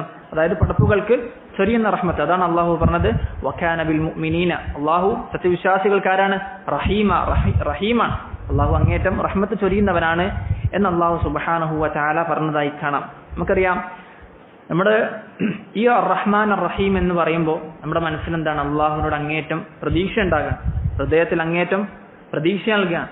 അതെ, അള്ളാഹുവിന്റെ പാപങ്ങളൊക്കെ പുറത്തു നൽകും. അള്ളാഹുവിന്റെ അങ്ങേറ്റം വിശാലമായ റഹ്മത്താണ്. അതെ, നമുക്കറിയാം, ഒരു ഹദീസ് നമ്മൾ കേട്ടിട്ടുണ്ട്. ഒരിക്കൽ ഒരു യുദ്ധവേളയിൽ ഒരു കുട്ടി നഷ്ടപ്പെട്ട ഒരു ഉമ്മ അങ്ങനെ എന്ത് ചെയ്യാണ്? കുട്ടിയെ അങ്ങനെ പരിധി നടക്കുകയാണ്. അവസാനം ഈ ഉമ്മാക്ക് കുട്ടിയെ കിട്ടി, ആ കുട്ടിക്ക് പാല് കൊടുക്കുക. എന്നിട്ട് നബി സല്ലല്ലാഹു അലൈഹി വസല്ലം പറയാണ്, ലല്ലാഹു അശദ്ദു ഔ അഫ്റഹ് ബിഇബാദിഹി മിൻ ഹാദാ ലിവലദിഹി. ഈ സ്ത്രീ തന്റെ കുട്ടിയോടുള്ള റഹ്മത്ത്, ആ ഒരു കാരണം, അതിനേക്കാളും റഹ്മത്തുണ്ട് ആർക്ക്? അള്ളാഹുവിന് പടപ്പുകളോട്. അപ്പോൾ റബ്ബ് സുബ്ഹാനഹു വ തആല ആരെയും വെറുതെ ശിക്ഷിക്കുകയില്ല. അള്ളാഹുവിന്റെ റഹ്മത്ത് അതിവിശാലമാണ്. ഇത് പരലോക വിഷയത്തിൽ മാത്രമല്ല, ദുനിയാവിൽ ചില ആളുകൾക്ക് വല്ല പ്രയാസം ഉണ്ടാകുമ്പോൾ ആളുകൾ നിരാശയിൽ പെടുകയാണ്, ആളുകൾക്ക് സങ്കടം ഉണ്ടാകാൻ. നമുക്കറിയാം ഇബ്രാഹിം അലൈഹിസ്സലാത്തു വസ്സലാം, ഇബ്രാഹിം നബിയുടെ ചരിത്രം എടുത്തു നോക്കുകയാണെങ്കിൽ ഇബ്രാഹിം നബിയുടെ വിഷയത്തിൽ ഉത്തമ മാതൃകയുണ്ടെന്ന് ഖുർആൻ പഠിപ്പിച്ച ഇബ്രാഹിം അലൈഹിസ്സലാത്തു വസ്സലാമിന്റെ ജീവിതം എടുത്തു നോക്കുകയാണെങ്കിൽ ഇബ്രാഹിം നബിക്ക് വയസ്സ് അങ്ങെത്തി, ഏകദേശം 80 വയസ്സ് കഴിഞ്ഞു. എന്നിട്ട് മലക്ക് വന്ന് സന്തോഷ വാർത്ത അറിയിക്കുകയാണ്. എന്ത്? താങ്കൾക്കൊരു കുട്ടി. വബശ്ശർനാഹു ബിഗുലാമിൻ അലീം. അപ്പോ ഇദ്ദേഹം തിരിച്ചു ചോദിക്കുകയാണ്, ഈ പ്രായത്തിൽ കുട്ടി എന്ന് ചോദിക്കപ്പെട്ടപ്പോൾ അദ്ദേഹം പറഞ്ഞു, ഖാലു ബശ്ശർനാക ബിൽ ഹഖ് ഫലാ തകും മിനൽ ഖാനിതീൻ. മലക്കുകൾ പറയാണ്, എന്ത്? അതെ, സത്യമാണ് താങ്കൾക്ക് സന്തോഷ വാർത്ത നൽകിയത്, താങ്കൾ ഒരിക്കൽ നിരാശയിൽപ്പെടരുത് എന്ന് പറഞ്ഞപ്പോൾ ഇബ്രാഹിം അലൈഹിസ്സലാത്തു വസ്സലാം കൊടുത്തൊരു മറുപടി ഉണ്ട്. ഖാല വമൻ യഖ്നതു മിർ റഹ്മത്തി റബ്ബിഹി ഇല്ല ദ്ദാല്ലൂൻ. അല്ലാഹുവിന്റെ റഹ്മത്തിൽ നിന്ന് നിരാശ ഉണ്ടാവുക ആർക്ക് മാത്രമാണ്? വഴിപിഴച്ച ആളുകൾക്ക് മാത്രമാണ് എന്ന് ഇബ്രാഹിം അലൈഹിസ്സലാത്തു വസ്സലാം പറയുകയാണ്. ഇത് എത്രാമത്തെ വയസ്സിലാണ്? 80 വയസ്സിന് ശേഷം കുട്ടിയുണ്ടെന്ന് പറയപ്പെട്ടപ്പോൾ ഇബ്രാഹിം നബിയുടെ മറുപടിയാണ്. അപ്പോൾ അങ്ങേറ്റം റഹ്മത്തുള്ള അല്ലാഹു സുബ്ഹാനഹു വ തആലയാണ് എന്നാണ് അർ റഹ്മാൻ അർ റഹീം എന്നതുകൊണ്ട് മനസ്സിലാക്കുന്നത്. അപ്പോൾ നമ്മൾ ആദ്യത്തെ ആയത്ത് അൽഹംദുലില്ലാഹി റബ്ബിൽ ആലമീൻ എന്ന് മനസ്സിലാക്കിയപ്പോൾ നമുക്ക് അള്ളാഹുവിനോട് അങ്ങേറ്റ സ്നേഹം ഉണ്ടാകാൻ ഹൃദയത്തിൽ. അതുപോലെ റബ്ബുൽ ആലമീനാണ്, അള്ളാഹുവിനോട് റബ്ബുൽ ആലമീൻ എന്ന് പറഞ്ഞ സർവ്വലോക രക്ഷിതാവ്, എല്ലാ കാര്യവും അള്ളാഹുവിന്റെ കയ്യിലാണ്. അപ്പോൾ അത്രയും മുൽക്കുള്ള, അത്രയും ആധിപത്യമുള്ള അള്ളാഹുവിന്റെ കയ്യിലാണ് കാര്യം. അത് കേൾക്കുമ്പോൾ നമ്മുടെ മനസ്സിൽ ചിലപ്പോൾ പേടിയുണ്ടാവും. എന്നാൽ അടുത്ത ആയത്ത് റഹ്മാൻ റഹീം, എന്നാൽ ആ റബ്ബ് എങ്ങനെയുള്ള റബ്ബാണ്? റഹ്മാനും റഹീമാണ്, അങ്ങേറ്റം കരുണയാണ്, എല്ലാ കാര്യങ്ങളും വിട്ടുവീഴ്ച ചെയ്യുന്ന റബ്ബാണ്. ഇത് കേൾക്കുമ്പോൾ നമ്മുടെ ഹൃദയത്തിൽ പ്രതീക്ഷ ഉണ്ടാവുകയാണ്. എന്നാൽ അള്ളാഹു സുബ്ഹാനഹു വ തആല അടുത്ത ആയത്തിൽ പറയാണ്, ഈ പേടിയും പ്രതീക്ഷയും എന്ത് ചെയ്യരുത്? അതിര് കവിഞ്ഞു പോകരുത്. ഈ പേടിയും പ്രതീക്ഷയും നല്ല രൂപത്തിൽ, മിതമായ രൂപത്തിൽ കൊണ്ടുപോകണം. അടുത്ത ആയത്തിൽ മാലികി യൗമിദ്ദീൻ, അടുത്ത ആയത്തിൽ കാണാം മാലികി യൗമിദ്ദീൻ. യൗമുദ്ദീന്റെ ഉടമസ്ഥനായ അള്ളാഹു സുബ്ഹാനഹു വ തആല, യൗമുദ്ദീന്റെ ഉടമസ്ഥനായ അള്ളാഹു സുബ്ഹാനഹു വ തആല. അപ്പോൾ പ്രതീക്ഷയ്ക്ക് ശേഷം ഖിയാമത്ത് നാളിന്റെ ഉടമസ്ഥനായ അള്ളാഹു എന്ന് പറയുമ്പോൾ നമ്മൾ മനസ്സിൽ എന്താണ്? പേടി ഉണ്ടാവുകയാണ്, നമ്മുടെ മനസ്സിൽ അള്ളാഹുവിനോട് ഭയം ഉണ്ടാവുകയാണ്. മാലിക് എന്ന് പറഞ്ഞാൽ എന്താണ് അർത്ഥം? ഉടമസ്ഥൻ. എന്നാൽ ചില റിവായത്തുകളിൽ കാണാം, ചില ഖിറാഅത്തുകളിൽ കാണാം മലിക് യൗമിദ്ദീൻ. മലിക് യൗമിദ്ദീൻ എന്താ മലിക് എന്ന് പറഞ്ഞാൽ? മലിക് എന്ന് പറഞ്ഞാൽ രാജാവ് എന്നാണ് അർത്ഥം. നമുക്കറിയാം ഖുർആന് ഈ ഒരു അഹ്റുഫിൽ മാത്രം ഇൻസാൻ പറഞ്ഞു, ഇന്ന ഹദൽ ഖുർആൻ ഉൻസില അലാ സബ്അത്തി അഹ്റുഫ്. 7 വ്യത്യസ്ത ഖിറാഅത്തുകളിൽ എന്തുണ്ട്? ഖുർആൻ ഉണ്ട്. ഒരായത്തിൽ തന്നെ ചില വ്യത്യസ്ത രൂപത്തിൽ ഓതാൻ പറ്റും. അതാണ് ഇപ്പോൾ മാലിക് യൗമിദ്ദീൻ എന്നത് ഓതുന്നത് മലിക് യൗമിദ്ദീൻ എന്നും ചില റിവായത്തുകളിൽ കാണാൻ പറ്റും. ഇതൊക്കെ ജിബ്രീൽ അലൈഹിസ്സലാത്തു വസ്സലാം നബി സല്ലല്ലാഹു അലൈഹി വസല്ലം പഠിപ്പിച്ച ഖിറാഅത്താണ്. എന്നാൽ എന്താണ് അർത്ഥവ്യത്യാസം വരുന്നത്? മലിക് എന്ന് പറയുമ്പോൾ എല്ലാത്തിനും രാജാവാണ് എന്നൊരർത്ഥമാണ് വരുന്നത്. എന്നാൽ മാലിക് എന്ന് പറഞ്ഞാലോ എല്ലാത്തിനും ഉടമസ്ഥൻ. എല്ലാ ഉടമസ്ഥനും രാജാവായിരിക്കണം എന്നല്ല, പക്ഷെ അള്ളാഹു സുബ്ഹാനഹു വ തആലയുടെ വിഷയത്തിൽ അവൻ രാജാവുമാണ്, എല്ലാത്തിന്റെയും ഉടമസ്ഥനാണ്. കാരണം നമുക്കിപ്പോ എന്റെ കയ്യിലുള്ള ഇപ്പോൾ എന്റെ മൊബൈൽ ഫോൺ, ഇതിന്റെ ഉടമസ്ഥൻ ആരാണ്? ഇത് ഞാനാണ്. പക്ഷെ ഞാൻ എല്ലാത്തിനും രാജാവാണ് എന്നൊരർത്ഥമില്ല. പക്ഷെ അള്ളാഹു സുബ്ഹാനഹു വ തആല പരിപൂർണനാണ്. അള്ളാഹു എല്ലാത്തിന്റെയും ഉടമസ്ഥാവകാശമുള്ളവനാണ് റബ്ബ് സുബ്ഹാനഹു വ തആല. ഇനി മാലിക് യൗമിദ്ദീൻ, ഖിയാമത്ത് നാളിന്റെ യൗമുൽ ഹിസാബ്, ഹിസാബിന്റെ ദിവസത്തിന്റെ ഉടമസ്ഥൻ എന്ന് പറയുമ്പോൾ ഇവിടെ നമുക്കറിയാം യൗമുദ്ദീൻ എന്ന് പറഞ്ഞാൽ പല അർത്ഥങ്ങളുണ്ട്. അതിൽപ്പെട്ടൊരു അർത്ഥമാണ് ഹിസാബ്. പ്രതിഫല ദിവസം. എന്താണ് അവിടെ അദ്ദീൻ എന്ന് പറഞ്ഞാൽ? അത് പ്രതിഫലമാണ്. എവിടുന്നാണ് അർത്ഥം കിട്ടിയത്? നമുക്കറിയാം, ഖുർആൻ വിശദീകരിക്കുമ്പോൾ എങ്ങനെയാണ് വിശദീകരിക്കേണ്ടത്? തഫ്സീർ ഖുർആൻ ബിൽ ഖുർആൻ, ഖുർആൻ കൊണ്ട് വിശദീകരിക്കും. സൂറത്തു അന്നൂറിൽ അല്ലാഹു സുബ്ഹാനഹു വ തആല ആയിഷ റളിയല്ലാഹു അൻഹയുടെ ചരിത്രം പറഞ്ഞതിന് ശേഷം, അവിടെ ഖിസ്സത്തുൽ ഇഫ്ക്, ആയിഷ റളിയല്ലാഹുവിന്റെ വ്യഭിചാര ആരോപണ ആ ഒരു കഥ പറഞ്ഞതിന് ശേഷം അല്ലാഹു സുബ്ഹാനഹു വ തആല പറയുന്നുണ്ട്, യൗമൈദി യുവഫീഹിമുല്ലാഹു ദീനഹുമുൽ ഹഖ്, ഖിയാമത്ത് നാളിൽ അല്ലാഹു അവരുടെ ദീനഹുമുൽ ഹഖ്, അവർക്ക് അല്ലാഹു നൽകുന്നതാണ് അവരുടെ ദീൻ എന്ന് പറഞ്ഞാൽ എന്താ? അവരുടെ ഹിസാബ് അല്ലാഹു സുബ്ഹാനഹു വ തആല നൽകുന്നതാണ്. അപ്പോൾ ദീൻ എന്ന പദത്തിന്റെ അർത്ഥം എന്താണ്? ഹിസാബ് എന്നാണ് അർത്ഥം. ദീൻ എന്ന പദത്തിന്റെ അർത്ഥം ഹിസാബ് എന്നാണ്. മറ്റൊരു ഹദീസിൽ കാണാം, അൽ ഖയ്യിസു, ബുദ്ധിയുള്ളവൻ ആരാണ്? വിശേഷം പറയാണ്, മൻ ദാന നഫ്സഹു വഅമില ലിമാ ബഅദൽ മൗത്ത്, തന്റെ നഫ്സിനെ ഹിസാബ് ചെയ്യുന്നവനാണ്. ദാന എന്ന് പറഞ്ഞാൽ, ദീൻ എന്ന് പറഞ്ഞാൽ ഹിസാബ് ചെയ്യുക എന്നുള്ള അർത്ഥം. അപ്പോൾ മൻ ദാന നഫ്സഹു വഅമില ലിമാ ബഅദൽ മൗത്ത്, മരണശേഷമുള്ള ജീവിതത്തിന് വേണ്ടി പ്രവർത്തിക്കുന്നവനാണ് ബുദ്ധിയുള്ളവൻ എന്ന് നബി സല്ലല്ലാഹു അലൈഹി വസല്ലമ പറയുന്നതായി കാണാം. അപ്പോൾ യൗമുദ്ദീൻ എന്ന് പറഞ്ഞാൽ യൗമുൽ ഹിസാബ്, പ്രതിഫല ദിവസത്തിന്റെ ഉടമസ്ഥനാണ് അല്ലാഹു സുബ്ഹാനഹു വ തആല. അപ്പോൾ ഇതൊക്കെ അല്ലാഹുവിനോട് ഇബാദത്ത് ചെയ്യുമ്പോൾ അല്ലാഹുവിനോട് അങ്ങേറ്റം ഹുബ്ബ് ഉണ്ടാകുകയാണ്, അല്ലാഹുവിനോട് അങ്ങേറ്റം പ്രതീക്ഷ ഉണ്ടാകുകയാണ്. ഖിയാമത്ത് നാളിന്റെ ഉടമസ്ഥൻ എന്ന് പറയുമ്പോൾ അല്ലാഹുവാണ്. ഫൽ മുൽക്കു യൗമൈദിൻ ലില്ലാഹ്, അന്നേ ദിവസത്തെ മുൽക്ക്, ആധിപത്യം അല്ലാഹുവിനാണ് എന്ന് പറയപ്പെട്ടാൽ നമ്മുടെ മനസ്സിൽ എന്താണ്? പേടിയും ഉണ്ടാകുകയാണ്. അപ്പോൾ ആ രൂപത്തിൽ നമ്മൾ എന്ത് ചെയ്യണം? അല്ലാഹുവിനോട് നമ്മളൊരു കാര്യം പറയുകയാണ്, പ്രഖ്യാപിക്കുകയാണ്. എന്താണ്? ഇയ്യാക നഅ്ബുദു വ ഇയ്യാക നസ്തഈൻ. അത് ആ ഒരു ഹുബ്ബോടുകൂടി, പ്രതീക്ഷയോടുകൂടി, ആ ഒരു പേടിയോടുകൂടി അള്ളാഹുവിനോട് പറയാണ്, അല്ലാഹുവേ ഇയ്യാക നഅ്ബുദു, അല്ലാഹുവേ നിന്നെ മാത്രമേ ഇബാദത്ത് ചെയ്യുന്നുള്ളൂ, നിന്നോട് മാത്രമേ നാം സഹായം തേടുന്നുള്ളൂ. ഈ ഒരു കരാർ അള്ളാഹുവിനോട് പറയുക. അപ്പോൾ നമ്മൾ പറഞ്ഞ എന്താണ്? അല്ലാഹു സുബ്ഹാനഹു വ തആലയോട് ഈ ആദ്യത്തെ 3 ആയത്തുകൾ പറയുമ്പോഴുള്ള മറുപടി ഇത് നമ്മൾ എന്ത് ചെയ്യണം? ഹിഫ്ള് ചെയ്തു വെക്കണം. കാരണം നമ്മൾ നമസ്കാരത്തിൽ നമുക്ക് ശ്രദ്ധ കിട്ടണമെങ്കിൽ അള്ളാഹു നമ്മളോട് പറയുന്ന ഒരു മറുപടി നമ്മൾ കഴിഞ്ഞ ദിവസം പറഞ്ഞിട്ടുണ്ട്, ഹമിദനി അബ്ദി, അസ്ന അലയ്യ അബ്ദി, മജ്ജദനി അബ്ദി. എന്നിട്ട് അതിന് ശേഷം ഈ ആയത്ത് ഇയ്യാക നഅ്ബുദു വ ഇയ്യാക നസ്തഈൻ എന്ന് പറഞ്ഞു കഴിഞ്ഞാൽ അള്ളാഹു പറയും, ഇതാണ് ഞാനും എൻ്റെ അടിമയും തമ്മിലുള്ള കരാർ. ഞാനും എൻ്റെ അടിമയും തമ്മിലുള്ള കരാർ എന്താണ്? ഇബാദത്താണ്. എന്റെ അടിമ ഇനി എന്താണ് ചോദിക്കുന്നത് അത് ഞാൻ അവന് നൽകും എന്ന് ബാക്കിയുള്ള ഭാഗത്ത് പറയാം. അപ്പോൾ ആ ഒരു കരാർ എന്താണ്? ഇബാദത്താണ്. എന്താണ് ഇബാദത്ത് എന്ന് പറഞ്ഞാൽ? ഇബാദത്ത് എന്ന് പറഞ്ഞാൽ അറബി ഭാഷയിൽ അർത്ഥം എന്ന് പറഞ്ഞാൽ ഗായത്തുൽ ഖുദൂ, അങ്ങേയറ്റം കീഴൊതുങ്ങുക. ഗായത്തുൽ ഖുദൂ, അങ്ങേയറ്റം കീഴൊതുങ്ങുക. അതുകൊണ്ട് തന്നെ അറബി ഭാഷയിൽ നമുക്കറിയാം, പണ്ട് അറബി ഭാഷയുടെ അടിസ്ഥാനം എന്ന് പറഞ്ഞാൽ ജാഹിലിയ വാക്കിൽ നിന്നൊക്കെ എടുക്കും. അതായത് ജാഹിലിയ കാലഘട്ടത്തിലുള്ള കവിതകളിൽ നിന്നൊക്കെയാണ് അറബി ഭാഷയുടെ അടിസ്ഥാനം മനസ്സിലാക്കുക. അവരുടെ കാലത്ത് ഒരു വഴി, ഒരു സ്ഥിരമായ ഒരു വഴി ഉണ്ടായാൽ ആ വഴിക്ക് എന്ത് പറയും? ത്വരീഖും മുഅബ്ബദ് എന്ന് പറയും. ത്വരീഖും മുഅബ്ബദ് അങ്ങനെ പറഞ്ഞാൽ അങ്ങ് ആളുകൾ ചവിട്ടി അങ്ങേറ്റം താഴ്ന്നൊരു വഴിയായി മാറിയിട്ടുണ്ട്. അപ്പൊ അങ്ങേറ്റം താഴ്ന്നൊരവസ്ഥയാണ്, ഒരു വഴിക്ക് താഴ്ന്നൊരവസ്ഥക്ക് മുഅബ്ബദ്, ഇബാദത്ത് എന്നൊരു വാക്ക് ഉപയോഗിക്കുന്നുണ്ട്. അപ്പോൾ ഇബാദത്ത് നമ്മൾ അള്ളാഹുവിന് മുമ്പിൽ എങ്ങനെയായിരിക്കണം? അത്രയും താഴ്ന്നൊരവസ്ഥയിലായിരിക്കണം. അള്ളാഹുനോട് പറയാണ് ഇയ്യാക നഅ്ബുദു, അല്ലാഹുവേ നിന്നെ മാത്രമേ ഇബാദത്ത് ചെയ്യുന്നുള്ളൂ. ഇവിടെ പല ആളുകൾക്കും ഉണ്ടാകുന്ന സംശയമാണ്, നഅ്ബുദുക ഇവിടെ ശരിക്കും അള്ളാഹുവിന് ഇവിടെ ഈ ആയത്തിൽ എവിടെയാണ് മാത്രം എന്നുള്ള അർത്ഥം ലഭിക്കുന്നത്? ഇത് നമ്മൾ മനസ്സിലാക്കി വെക്കണം. കാരണം നമ്മളെ ദീനിന്റെ അടിസ്ഥാന വിഷയങ്ങളാണ് സൂറത്തുൽ ഫാത്തിഹയിൽ. പല ആളുകൾക്കും തെറ്റിപ്പോയ വിഷയമാണ്. പല ആളുകളും ഈ ഒരു അടിസ്ഥാനം തെറ്റിയതിലാണ് വ്യതിചലിച്ചു പോയത്. അള്ളാഹുവിനെ മാത്രം ആരാധിക്കണം എന്ന് പറഞ്ഞാൽ അവർക്ക് ദേഷ്യം വരികയാണ്. അള്ളാഹു പറയാണ് വഇദാ ദുഖിറല്ലാഹു വഹ്ദഹു ഇസ്മഅസ്സത് ഖുലൂബുല്ലദീന ലാ യുഅ്മിനൂന ബിൽ ആഖിറ. അള്ളാഹുവിനെ മാത്രം ആരാധിക്കണമെന്ന് പറയപ്പെട്ടാൽ അവരുടെ ഹൃദയം നടുങ്ങുകയാണ്. വഇദാ ദുഖിറല്ലദീന മിൻ ദൂനി ഫഇദാ ഹും യസ്തബ്ശിറൂൻ. ഇന്ന് പല ആളുകളുടെ അവസ്ഥ എന്താണ്? അള്ളാഹുവിനെ മാത്രമേ ആരാധിക്കാൻ പാടുള്ളൂ എന്ന് പറഞ്ഞാൽ അവർ പറയും നിങ്ങൾക്ക് നബിയില്ല, നിങ്ങൾക്ക് മുഹീദ്ദീൻ ശൈഖില്ല, നിങ്ങൾക്ക് തങ്ങളില്ല, ബീവിയില്ല എന്നൊക്കെ പറയുന്ന ആളുകളാണ്. അവരോട് പറയാനുള്ളത് ഈ ആയത്താണ്. എന്താണ്? ഇയ്യാക. അള്ളാഹു പറഞ്ഞൊരു കാര്യം നമ്മളെപ്പോഴും ഓതുന്ന ആയത്താണ് ഇയ്യാക നഅ്ബുദു, അള്ളാഹു നിന്നെ മാത്രം ആരാധിക്കുന്നു. ശരിക്കും അറബി ഭാഷയുടെ ഘടന പ്രകാരം, അതിന്റെ തർക്കീബ് പ്രകാരം എങ്ങനെയാ വേണ്ടത്? നഅ്ബുദുക, അള്ളാഹു നിന്നെ ആരാധിക്കുന്നു. എങ്ങനെയാ വേണ്ടത്? ശരിക്കും അറബി ഭാഷകൾ പഠിക്കുകയാണെങ്കിൽ നിങ്ങൾക്ക് മനസ്സിലാകും. ആദ്യം ഒരു ഫിഅൽ എന്ന ക്രിയ വരും, പിന്നീടാണ് പ്രവൃത്തി ചെയ്യുന്ന ആൾ വരാം, പിന്നീടാണ് ചെയ്യപ്പെടുന്ന ആൾ വരാം. അങ്ങനെയാണ് ശരിക്കും അറബി ഭാഷയിൽ വരാം. നമ്മൾ ആദ്യം പറഞ്ഞിട്ടുണ്ട്, അറബി ഭാഷയിൽ എന്തെങ്കിലും വ്യത്യാസം വന്നിട്ടുണ്ടെങ്കിൽ, ഒരു ഘടനയിൽ വ്യത്യാസം വന്നിട്ടുണ്ടെങ്കിൽ, ഇപ്പൊ നമ്മൾ പറഞ്ഞ് ബിസ്മില്ലാഹിർ റഹ്മാൻ റഹീം എന്ന് പറഞ്ഞപ്പോൾ അതിൽ ഉദ്ദേശിക്കപ്പെടുന്ന ഒരു കാര്യം കളയപ്പെട്ടിട്ടുണ്ട്. അത് കളയപ്പെട്ടപ്പോൾ എല്ലാ കാര്യം ബിസ്മില്ലാഹി അഖ്റ, അക്തുബ്, അഷ്റബ്, ആക്കുൽ, എല്ലാ കാര്യവും അതിൽ ഉൾക്കൊള്ളുന്നൊരു കാര്യം പറഞ്ഞിട്ടുണ്ട് തുടക്കത്തിൽ.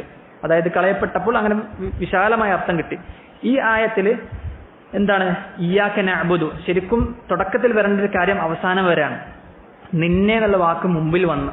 അപ്പൊ അറബി ഭാഷയുടെ അടിസ്ഥാനപരമായ നിയമത്തിൽപ്പെട്ടതാണ് അങ്ങനെ ആദ്യം വരേണ്ടത് അവസാനം വന്നു, അവസാനം വരേണ്ടത് ആദ്യം വന്നാൽ അതിവിടെ മാത്രം ഇഖ്തിസാസ് തഖ്സീസ് എന്നുള്ള അർത്ഥം കിട്ടും, ഹസ്ർ എന്നുള്ള അർത്ഥം കിട്ടും. ഹസ്ർ എന്നുള്ള അർത്ഥം നമുക്ക് ലഭിക്കുന്നത്. അപ്പോൾ നിന്നെ മാത്രം ആരാധിക്കുന്നു, നിന്നെ മാത്രം ആരാധിക്കുന്നു. ഇനി അടുത്ത ആയത്ത് എന്താണ്? അടുത്ത ഭാഗം എന്താണ്? വഇയ്യാക നസ്തഈൻ, നിന്നോട് മാത്രം സഹായം തേടുന്നു. ഇത് വളരെ പ്രധാനപ്പെട്ട ഒരു കാര്യമാണ്. നമുക്ക് ഏതൊരു ഇബാദത്ത് ചെയ്യണമെങ്കിലും ഏതൊരു നല്ല കാര്യം ചെയ്യണമെങ്കിലും അള്ളാഹുവിന്റെ സഹായമാണ്. അള്ളാഹുവിന്റെ സഹായം ഇല്ലെങ്കിൽ നമുക്കൊന്നും ചെയ്യാൻ പറ്റൂല. ഇത് ഫാത്തിഹയുടെ സൂറത്തുൽ ഫാത്തിഹയുടെ അടിസ്ഥാനത്തിൽ നമുക്ക് മനസ്സിലാക്കി തരുന്ന കാര്യമാണ്. കാരണം അള്ളാഹുവിന്റെ അനുഗ്രഹത്തിൽപ്പെട്ടതാണ്. വമാ ബികും മിൻ നിഅമത്തിൻ ഫമിനല്ലാഹ്, ഏതൊരു അനുഗ്രഹം ഉണ്ടോ അതൊക്കെ അള്ളാഹു സുബ്ഹാനഹു വ തആല നിന്നാണ്. ഈ ഒരു ഇബാദത്ത് ചെയ്യാനുള്ള തൗഫീഖ് ലഭിക്കുക എന്നുള്ളത് അതും ആരിൽ നിന്ന് വേണം? അള്ളാഹുവിൽ നിന്ന് വേണം. നമുക്കറിയാം ഇബാദത്തിൽ പെട്ടതാണ് സഹായതേട്ടം, അല്ലേ? സഹായതേട്ടം എന്നുള്ള ഇബാദത്തിൽ പെട്ടതല്ലേ? പിന്നീട് എന്തുകൊണ്ടാണ് വീണ്ടും എടുത്തു പറഞ്ഞത്? ഇയ്യാക നഅ്ബുദു എന്ന് പറഞ്ഞു, അത് എന്നെ മാത്രം ആരാധിക്കുന്നു. എന്നിട്ട് ഇബാദത്തിൽ പെട്ടതാണ് സഹായതേട്ടം എന്നിരിക്കെ വീണ്ടും എടുത്തു പറഞ്ഞു. കാരണം എന്താ? ജനങ്ങളിൽ അധിക ആളുകളും സഹായതേട്ടത്തിന്റെ വിഷയത്തിൽ വഴി തെറ്റിയിട്ടുണ്ട്, വഴി വെച്ചുപോയ ആളുകളാണ് ജനങ്ങളിൽ അധിക ആളുകൾ. അപ്പോൾ അതിന്റെ ഗൗരവം അള്ളാഹു സുബ്ഹാനഹു വ തആല സൂറത്തുൽ ഫാത്തിഹയിൽ പഠിപ്പിക്കുകയാണ്, വീണ്ടും എടുത്തു പറഞ്ഞിട്ട്, അല്ലേ? നമുക്കറിയാം സൂറത്തുൽ ഖദറിൽ തനസ്സലുൽ മലായികതു, മലക്കുകൾ ഇറങ്ങി വരും, വറൂഹു ഫീഹ, ജിബ്രീലും ഇറങ്ങി വരും എന്ന് പറഞ്ഞു. അപ്പൊ സ്വാഭാവികമായിട്ടും സംശയം തോന്നും, മലക്കുകളിൽ പെട്ടതാണ് ജിബ്രീൽ അലൈഹിസ്സലാത്തു വസ്സലാം, പിന്നീട് എന്തുകൊണ്ടാണ് വീണ്ടും ജിബ്രീൽ എന്ന് പറഞ്ഞത്? ജിബ്രീൽ അലൈഹിസ്സലാത്തു വസ്സലാമിന്റെ പ്രാധാന്യം അതിൽ അറിയും. അതുപോലെയാണ് ഇബാദത്തിൽപ്പെട്ട സഹായതേട്ടത്തിന്റെ പ്രാധാന്യം. പല ആളുകളും അള്ളാഹു അല്ലാത്ത ആളുകളെ വിളിച്ച് പ്രാർത്ഥിക്കുകയാണ്, തങ്ങന്മാരെയും ജാറങ്ങളിലും ഒക്കെ. അങ്ങനെ അള്ളാഹു അല്ലാത്ത ആളുകളെ വിളിച്ച് പ്രാർത്ഥിക്കുന്ന ആളുകൾ അവരടിസ്ഥാനം എന്ത് മനസ്സിലാക്കട്ടെ? സൂറത്തുൽ ഫാത്തിഹയിലുണ്ട് എന്നൊരു കാര്യം മനസ്സിലാക്കിക്കൊള്ളട്ടെ. അപ്പോൾ ഇതിൽ പ്രധാനമായും നമ്മൾ മനസ്സിലാക്കുക, ഏതൊരു ഇബാദത്തിനും നമുക്ക് റബ്ബ് സുബ്ഹാനഹു വ തആലയുടെ തൗഫീഖ് വേണം. നമുക്കറിയാം ഖന്തഖ് യുദ്ധവേളയിൽ സഹാബത്ത് എന്ത് ചെയ്യാണ്? ഖന്തഖ് യുദ്ധത്തിൽ കിടങ്ങ് കുഴിക്കുകയാണ്. ആ കിടങ്ങ് കുഴിക്കുന്ന സാഹചര്യത്തിൽ സഹാബത്ത് ഒരു കിടങ്ങ് കുഴിയൊക്കെ എളുപ്പമാകാൻ വേണ്ടി അവർ പറയുകയാണ്, വല്ലാഹി ലൗലല്ലാഹു മഹ്തദൈന വലാ തസദ്ദഖന വലാ സല്ലൈന, അള്ളാഹു തന്നെ സത്യം, അള്ളാഹുവിന്റെ സഹായം ഇല്ലായിരുന്നെങ്കിൽ ഞങ്ങൾക്ക് ഹിദായത്ത് ലഭിക്കുമായിരുന്നില്ല, നമുക്ക് സദഖ ചെയ്യാൻ പറ്റൂല, നമുക്ക് നമസ്കരിക്കാൻ പോലും പറ്റുമായിരുന്നില്ല എന്നാര് പറയാണ്? ഇന്ന് സഹാബത്ത് പറയാണ്. അപ്പോൾ അവർ മനസ്സിലാക്കി എന്താണ്? ഇതൊക്കെ അള്ളാഹുവിന്റെ അനുഗ്രഹമാണ്.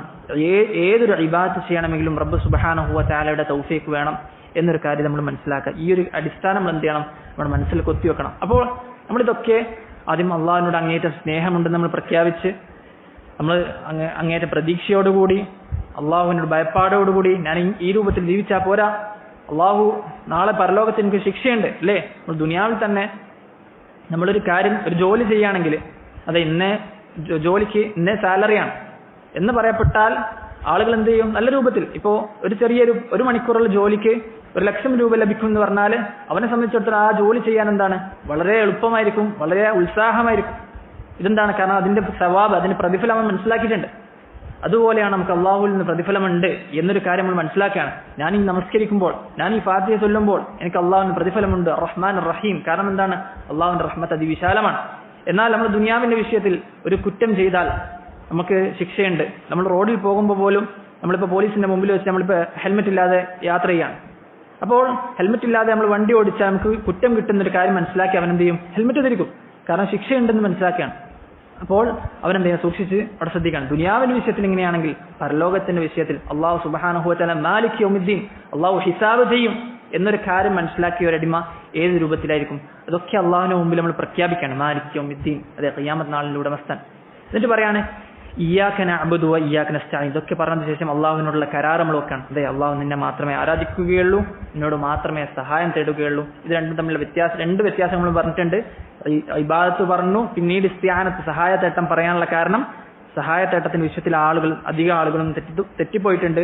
അതുപോലെ തന്നെ ഏതൊരു ഇബാദത്ത്, രണ്ടാമത് പറഞ്ഞ കാര്യം, ഏതൊരു ഇബാദത്ത് ചെയ്യാനും അള്ളാഹുവിന്റെ സഹായമാണ്. അപ്പോൾ നബി സല്ലല്ലാഹു അലൈഹി വസല്ലം പഠിപ്പിച്ച പ്രാർത്ഥന പറയാണ്, യാ മുആദ് ലാ തദഅന ദുബറ കുല്ലി സ്വലാത്തിൻ അൻ തഖൂൽ, എല്ലാ നമസ്കാര ശേഷവും ഈ പ്രാർത്ഥന ചൊല്ലാതിരിക്കരുത് എന്ന് പറയാണ്. ഏതാണ് പ്രാർത്ഥന? അല്ലാഹുമ്മ അഇന്നി അലാ ദിക്രിക വശുക്രിക വഹുസ്നി ഇബാദതിക. അല്ലാഹുവേ നിന്നെ ദിക്ർ ചെയ്യാനും നിന്നെ ശുക്ർ ചെയ്യാനും നല്ല രൂപത്തിൽ ഇബാദത്ത് ചെയ്യാനും എനിക്ക് തൗഫീക്ക് നൽകണേ എന്ന പ്രാർത്ഥന മുആദ് റളിയല്ലാഹു അൻഹു മുആദെ നിന്നെ ഞാൻ സ്നേഹിക്കുന്നു എന്ന് പറഞ്ഞുകൊണ്ട് നബി സല്ലല്ലാഹു അലൈഹി വസല്ലമ പഠിപ്പിക്കുന്ന ഒരു പ്രാർത്ഥന നമുക്ക് കാണാം. അപ്പോൾ ഏതൊരു ഇബാദത്തിലും നമുക്ക് ഉറച്ചു നിൽക്കാൻ വേണ്ടി പല ആളുകളും ദീൻ ഇസ്ലാം മനസ്സിലാക്കും, ദർസുകളിലൊക്കെ വരും, പിന്നീട് വിട്ടുപോകുന്ന ഒരു അവസ്ഥ കാണാം. പ്രധാന കാരണം എന്താണ്? അള്ളാഹുമായിട്ടുള്ള ബന്ധമില്ല, അള്ളാഹുവിനോട് നിരന്തരം ദുആ ചെയ്യുന്നില്ല. നമുക്കറിയാം നബി സല്ലല്ലാഹു അലൈഹി വസല്ലമ ദീൻ ഇസ്ലാമിൽ അള്ളാഹുവിന്റെ ഏറ്റവും അഫ്ളൽ ഖൽഖായ നബി പോലും എന്ത് ദുആ ചെയ്യുമായിരുന്നു? അല്ലാഹുമ്മ യാ മുഖല്ലിബൽ ഖുലൂബ് സബ്ബിത് ഖൽബി അലാ ദീനിക്. അള്ളാഹുവെ ദീനിൽ ഉറപ്പിച്ചു നിർത്തണമേ എന്നൊരു കാര്യം ദുആ ചെയ്യുമായിരുന്നു. ഇങ്ങനെയാണ് നമ്മുടെയൊക്കെ അവസ്ഥ എന്താണ്? നമ്മളെപ്പോഴും ചിന്തിക്കുക, അള്ളാഹു വിചാരിച്ചാൽ അള്ളാഹു നമ്മളെ വഴികേട്ടിലാക്കാൻ അള്ളാഹുവിനൊരു പ്രയാസമില്ല. പക്ഷെ അള്ളാഹുവിന്റെ ഫضലിലാണ് നമ്മളിപ്പോൾ നിൽക്കുന്നത്, അള്ളാഹുവിന്റെ റഹ്മത്തിലാണ്. ആ റഹ്മത്ത് തുടരാൻ വേണ്ടി റബ്ബിനോട് എപ്പോഴും ദുആ ചെയ്യണം. അള്ളാഹുവെ മരണം വരെ ഈ ഒരു സബാത്ത് അള്ളാഹു മഹ്ദിനാ വസദ്ദിന, അള്ളാഹു നമ്മളെ ഹിദായത്തിലാക്കണേ എന്നൊരു കാര്യം എപ്പോഴും ദുആ ചെയ്യണം. അതാണ് നമ്മൾ സൂറത്തുൽ ഫാത്തിഹയിൽ ആവർത്തിച്ചുകൊണ്ട് പറയുന്നത്. അടുത്ത ആയത്ത് എന്താണ്? ഇതൊക്കെ പറഞ്ഞതിന് ശേഷം അള്ളാഹു നമുക്ക് ഉത്തരം തരും എന്ന്, അള്ളാഹു ഉത്തരം തരുമെന്ന് പറയാണ്. എന്താണ്? ഇയ്യാക നഅ്ബുദു വഇയ്യാക നസ്തഈൻ എന്ന് പറഞ്ഞു കഴിഞ്ഞാൽ നമ്മൾ കഴിഞ്ഞ ദിവസം പഠിച്ച ഹദീസിൽ എന്താണ് അള്ളാഹു പറയാം നമ്മളോട്? ഹാദാ ബൈനി വബൈന അബ്ദി വലി അബ്ദി മാ സഅൽ. ഇനി എൻ്റെ അടിമ എന്താണോ എന്നോട് ചോദിക്കുന്നത് അത് ഞാൻ അവന് നൽകും എന്ന് അള്ളാഹു പറയാം. എൻ്റെ അടിമ എന്താണോ ഇനി എന്നോട് ചോദിക്കുന്നത് അത് ഞാൻ അവന് നൽകുന്നതാണ്. എന്നിട്ട് എന്താണ് അടിമ ചോദിക്കുന്നത്? എന്താ ചോദിക്കുന്നത്?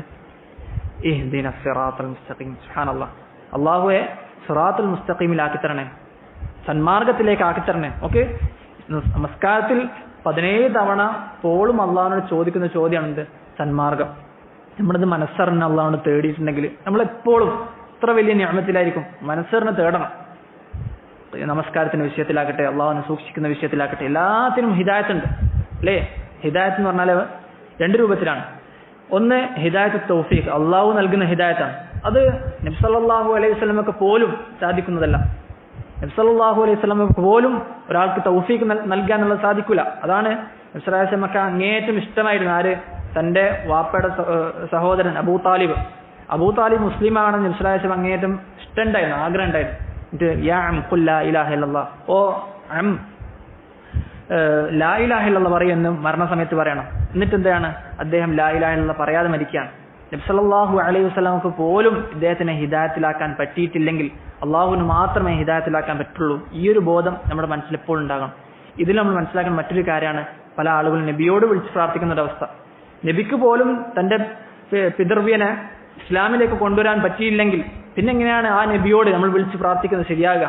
അത് എത്ര മോശമായ കാര്യമാണ്. കാരണം അള്ളാഹു സുബ്ഹാനഹു വ തആല ദീൻ ഇസ്ലാം അടിസ്ഥാനപരമായിട്ട് അയച്ചൊരു കാര്യം, പഠിപ്പിച്ച കാര്യമാണ് തൗഹീദ്. അള്ളാഹുവിനെ മാത്രമേ ആരാധിക്കാൻ പാടുള്ളൂ.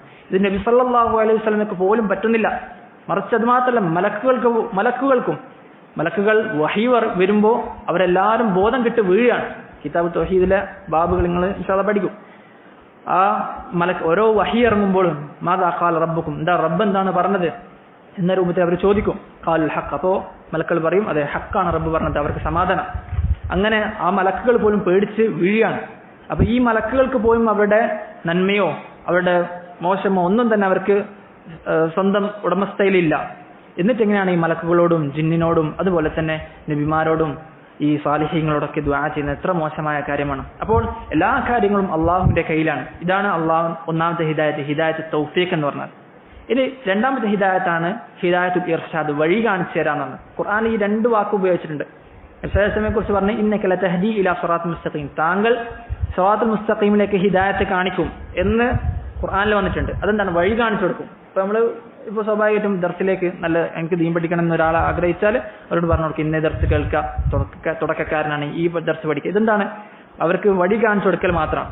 എന്നാൽ അതിനേക്കുള്ള തൗഫീഖ് ലഭിക്കുക, ആ ഒരു ബോധം മനസ്സിലുണ്ടാക്കുക എന്നുള്ളത് ആര് മാത്രമാണ്? അല്ലാഹു സുബ്ഹാനഹു വ തആല മാത്രമാണ്. ഈ ഒരു കാര്യം നമ്മുടെ മനസ്സിലുണ്ടായിരിക്കണം.